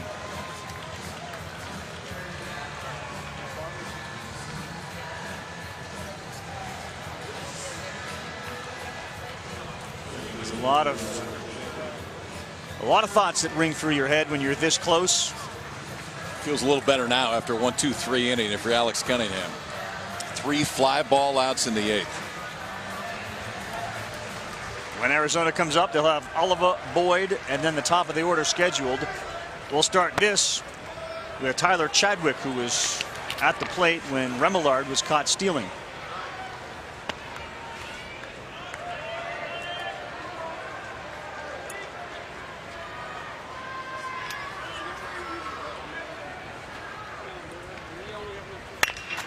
This one is hit down the line with some carry on it into the corner. And there's just about 4 feet of foul territory there, and it landed there. Chadwick's got power to both fields. We saw him homer to right earlier this week, and that one was deep down the line and left. Look at the maturity on this Coastal lineup, too. 6, 7 guys in this lineup, either juniors or seniors. Tyler Chadwick, a senior. Remillard, a senior. Owens, a senior. Marks, a senior. We said it earlier this week, and I totally understand that all these teams like to play baseball. There's a different level of enthusiasm that I've seen with these Coastal players from the get-go. You know, they play long games, and you just got the impression that they would want to play more, like right away. They have this connection to the sport, and whether that's a reflection of Gary Gilmore, but they just like to play ball. I think it's a direct reflection of Gary Gilmore. I mean, I think what you're seeing is he's recruited a bunch of guys that are like him. Not every coach can do that, but you'd think that when you're looking at a club that he might not say it, but I think others might remind him of their head coach. Get the most out of him. And they have totally dedicated their efforts to him. I mean, the idea that Morrison was in tears after that game the other night, talking about Gilmore in tears. There's a line shot right at second, and Raymer's there.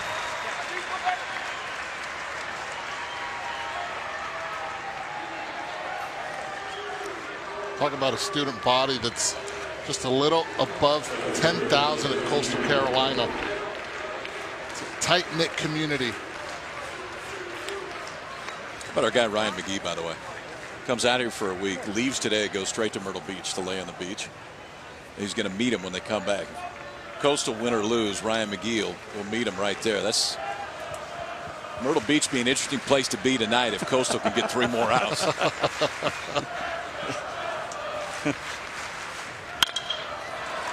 This one is going to go foul. I mean, Myrtle Beach is interesting on most nights, but you're saying we're going next level? I get dialed up a level or two tonight. A lot of Coastal fans running around Omaha last night because of that delay. Many of them had planned on traveling back. They were looking for hotel rooms. Some were thinking about sleeping in the vans that they had rented.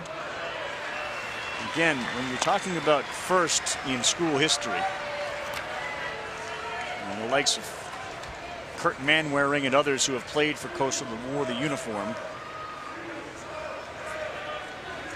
they'd like to be a part of it if they could. Here's your 0-2 foul.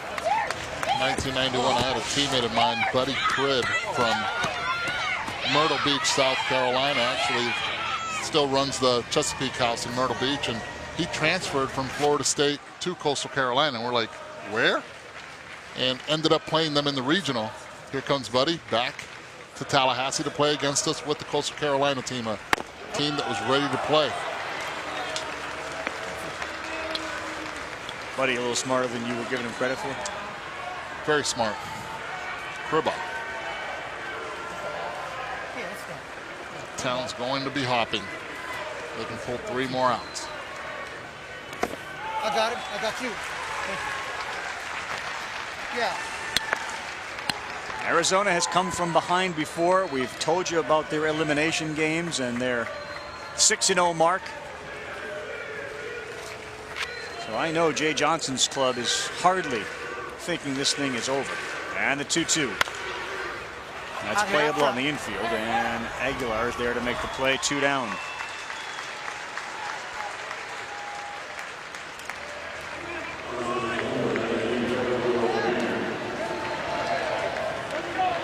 They call him Gilly. Gary Gilmore. Gilly is how the players refer to him. And since we first met him on day 1, he's just talked about how this is just so much bigger than he even imagined it would be.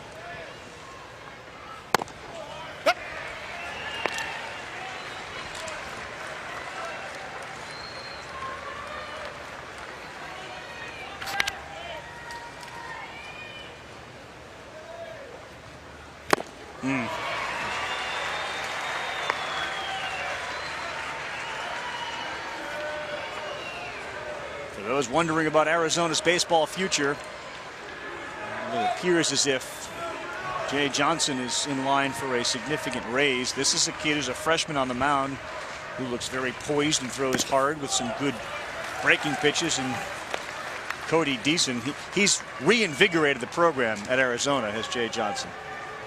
He has. I mean, regardless whether they come back and win this ball game or get beat, this is an incredible year for Arizona. Picked to finish 9th in the Pac-12. And they get all the way to this point in Jay Johnson's first year. Doing it with 3 seniors right at the top of the lineup that they weren't quite sure exactly what they'd get. Right. Zach Gibbons, one of those guys, led the country in hits. And I can tell you this, they're not going down easy in the top of the 9th. No, they're not. In the bottom of the 9th. They are not going down easy. Get one of those guys on and give Zach Gibbons an opportunity with a runner on. We could be here for a while, boys. I think the one to circle is Cody Raymer hits 3rd in the inning for Arizona in the bottom of the 9th. We know there's nobody on that field right now that wants that at bat more. 3-2 right down the middle, and he strikes him out. A 1-2-3, top of the 9th inning for Deason. Now the stage is set for that guy to have a dream fulfilled. The Chanticleers, they're looking to, in this town, make it real. Hold that trophy and raise it as champions. Last night, they show up in the middle of the day, and they'll witness their last College World Series game of 2016. The Wildcats out of the Pac-12. Bobby Dahlback and company have played a terrific game, at least on the mound. Their fielding cost them. In fact, all 6 of the runs today have been unearned. And now we're down to the final 3 outs as this team from South Carolina tries to win their first championship and the school's first championship. They got a big individual championship a couple of weeks ago when Dustin Johnson, a Chanticleer, won the United States Open, but never has the school celebrated a championship.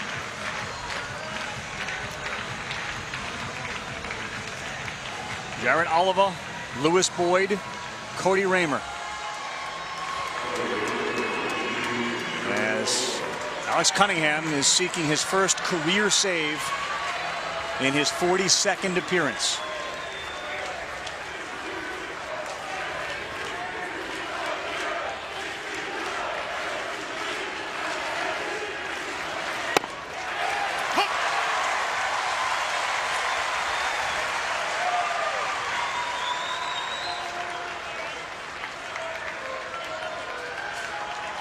They'd love to get to Gibbons and Aguilar if they could this inning. Those are the big hitters.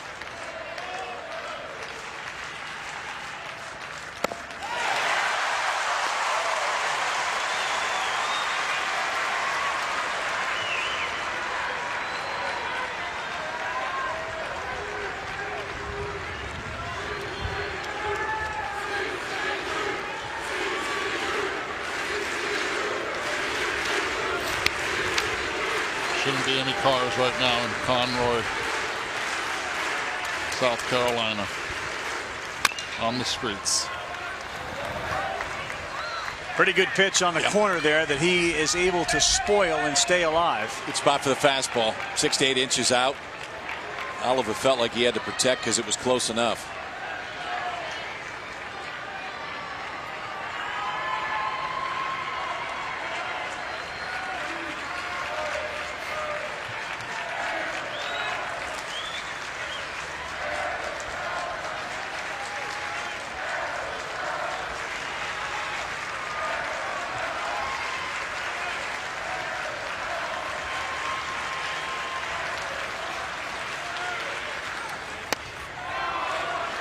One and two, you can just see how careful Cunningham is being with every pitch. Especially when it gets to 0-2. Let's see if they try to drop that slider down and away.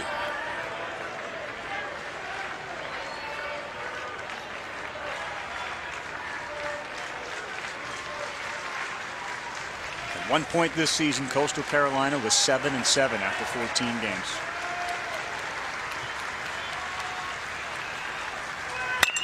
One-two, this one to right. Ewing, he's there, and he makes the first out.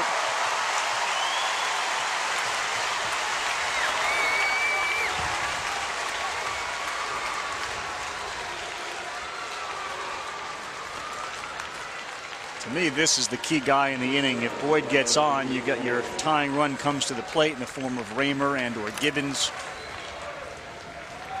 And for a guy that grew up in Canada playing baseball, picked up hockey late and made the choice that he liked Jeter, he liked shortstop, he liked the character, he liked the game.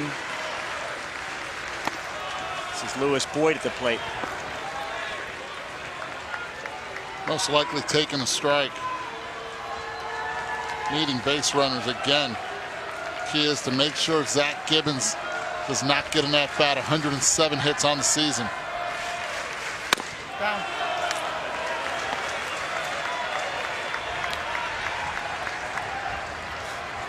Look at Raymer with the 2 hits. He made that big error, which baseball allows you to have a chance to redeem yourself right away. Ooh, now 3-0. He knows it. Yeah, that's the hockey player in him right there. Yep. We got ice. Love it. It's the one in the dugout they scream at you. We got ice. He knew it.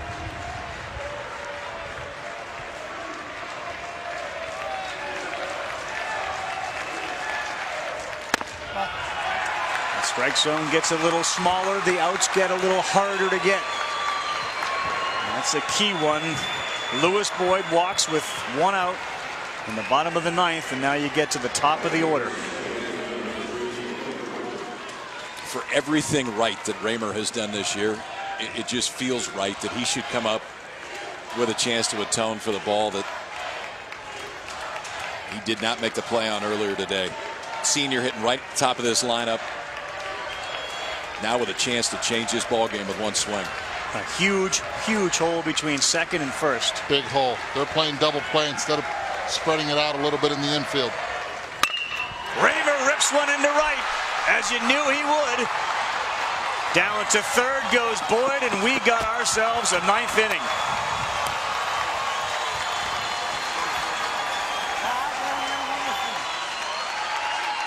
He's been on base 4 times today. 3rd hit of the day for Cody Raymer. First pitch fastball sitting and waiting, elevated and right down the middle.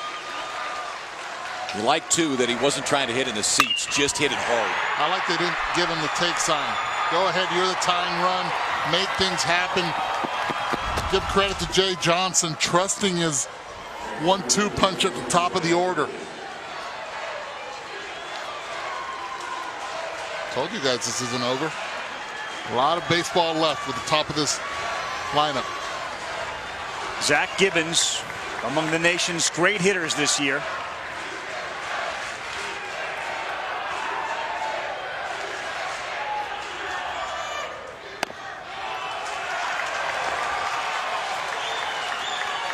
And again, the closer, Mike Morrison,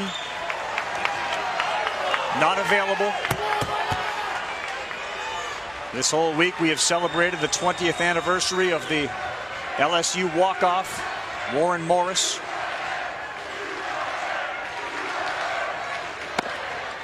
He'll get a call strike, 1-1. Well, if it happens here, it would be the first home run of the year for Zach Gibbons.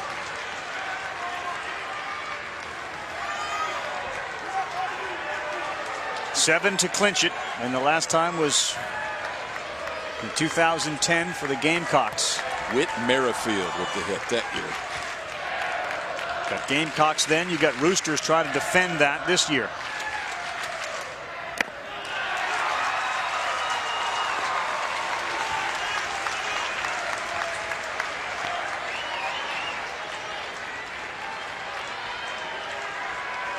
Gibbons hit into a 4-6-3 double play in the 5th inning.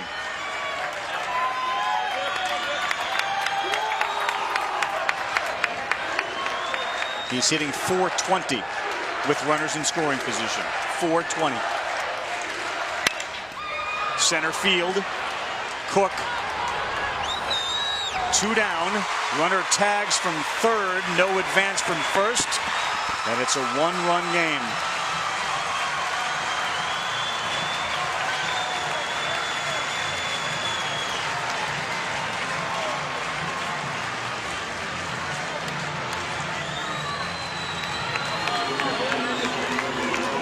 From a power standpoint, if you're Arizona and you got to pick one guy to stand up there and have a chance to hit a walk-off home run, he's standing at the plate right now. 8 home runs on the year for Aguilar. The wind's blowing out to right center field.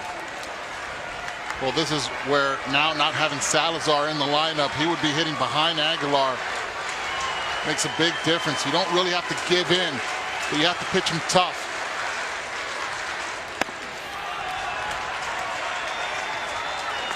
Outfield playing no doubles in this situation. Infield still crowding up the middle. Big hole between the first and second baseman. First baseman should stay on the line. Coming off the bag. 8 home runs on the season for Aguilar as everyone at TD Ameritrade's on their feet. This one is pulled down the line, but foul. Let that changeup up. And he's thrown that changeup today. Most have been up. You can see the arm slot of Cunningham kind of dropping down. He's getting around that changeup instead of over the top.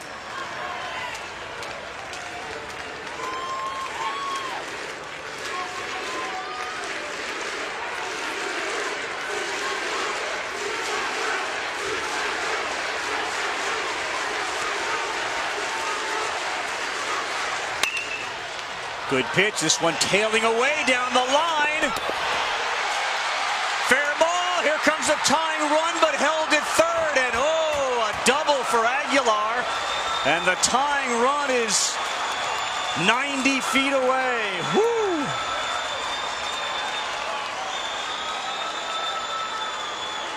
That was a great job by Anthony Marks getting that baseball in a hurry, hustling over there. See how he plays this.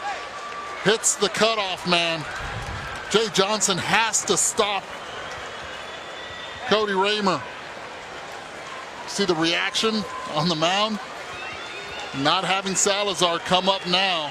Ryan Hogg has to hit. And Eduardo, you made a good point about Anthony Marks. That ball right in the corner, he didn't panic. He got to it. He's playing no doubles. He got to it. Perfect throw to the cutoff guy. Keep the guys at second and third. That's the ball mark on the feet of Anthony Marks. Well, based on where Raymer was, too, if you're Jay Johnson, I don't think he had any choice. He had to stop him. You see the right arm going early, but watch, when this ball comes in, yeah, he would have been dead to rights. He's out by 30 or 40 feet if he's sending him right there. Great piece of hitting by Aguilar after that changeup, pulling it. Hits it the other way, and that's been his MO the entire College World Series. There are plays sometimes during the course of the game that aren't going to show up in the book. That play in left field by Marks is one that's not going to show up in the book. That if they can get it out right here, that just won Coastal Carolina the national title. Flip it, and now you got a chance with a kid that did not start today, Ryan Hogg, with one swing could win it. He came in for Salazar, who got hit in the head with the bat. He was the catcher. Hogg hit into a double play. He's got a chance to tie or win the championship for Arizona. The outfield is very shallow.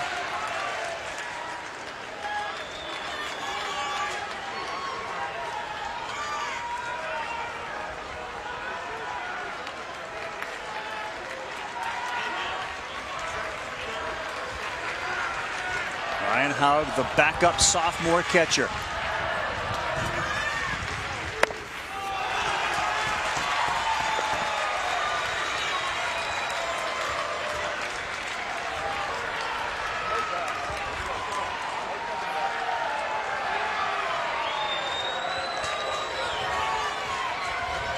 Cody Raymer is at third. Aguilar, the winning run, is at second.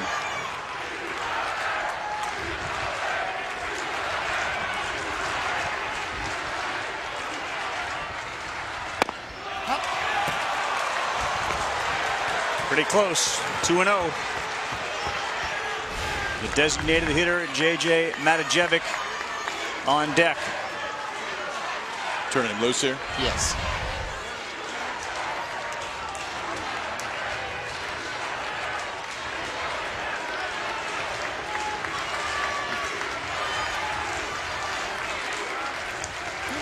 Stay in there.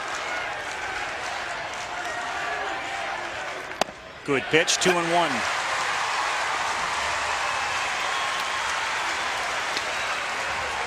Come on.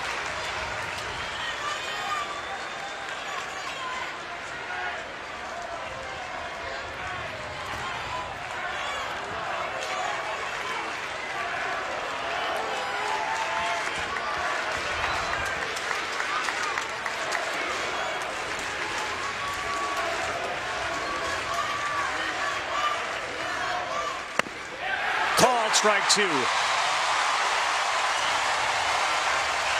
If you were thinking Jay Johnson with his unconventional style might squeeze a run in there, he wouldn't go that far. And now Coastal is one strike away.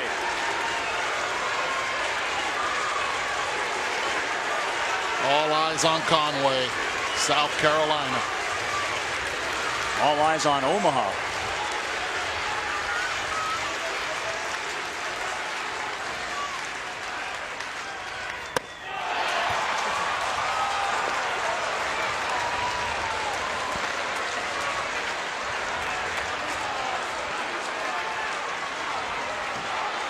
Get the heart beating a little faster right around now.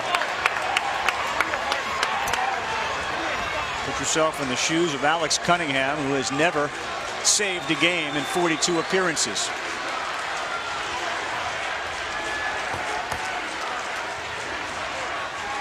(3-2) coming to Ryan Hogg. He got him, and it's all over. Coastal Carolina rules the roost. They win the championship.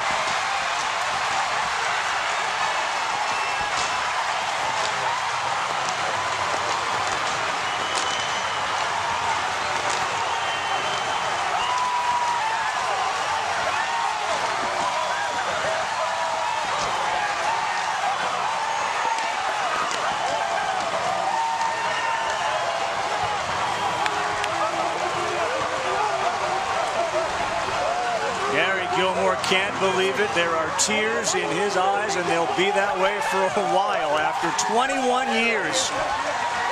21 years as head coach. He comes to Omaha for the first time, and he leaves a champion.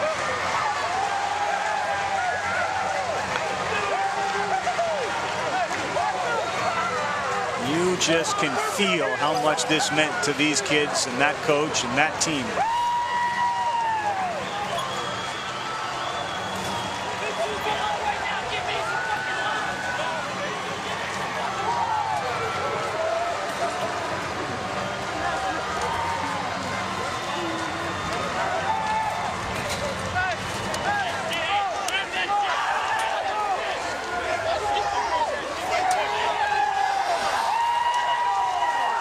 Morrison, who wasn't able to put the spikes on, but is able to raise the trophy.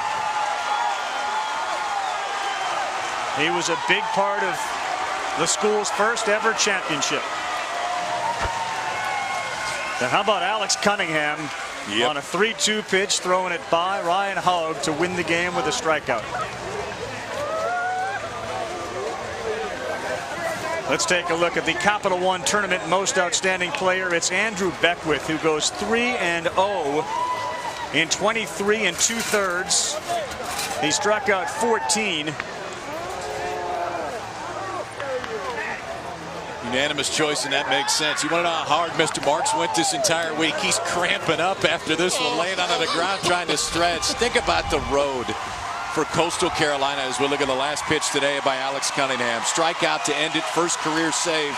Coastal Carolina wins the national title. 21 years ago, Gary Gilmore took over as a head coach, and they didn't hardly have a field they could play on. Now they go back to Conway later on today, the national champs.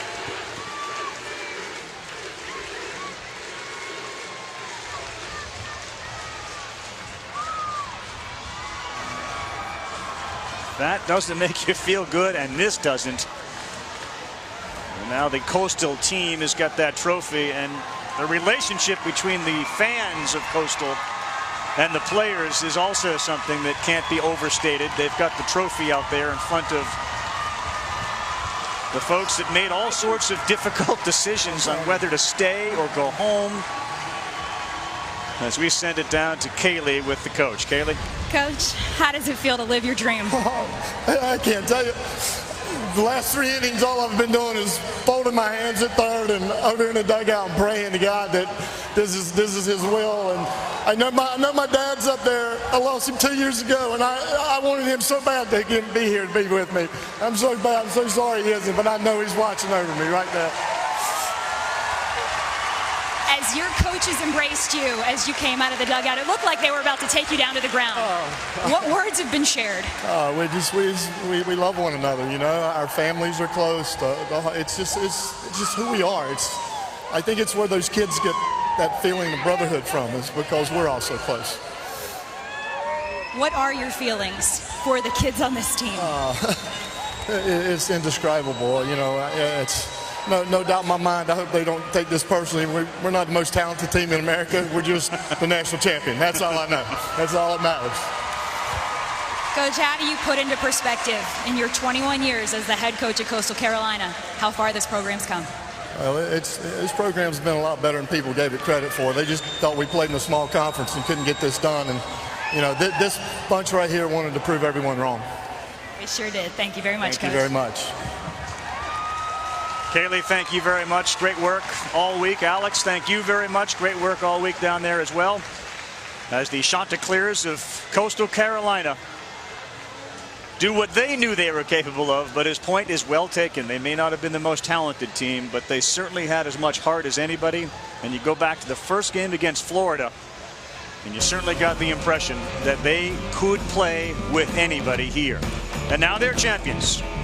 Final score 4-3. The ESPNU College World Series postgame show, the trophy celebration. For all of the entire crew, Kyle Peterson, Eduardo Perez, I'm Carl Ravitch, here in Omaha with the Chanticleers, the winners. Here's Matt Schick.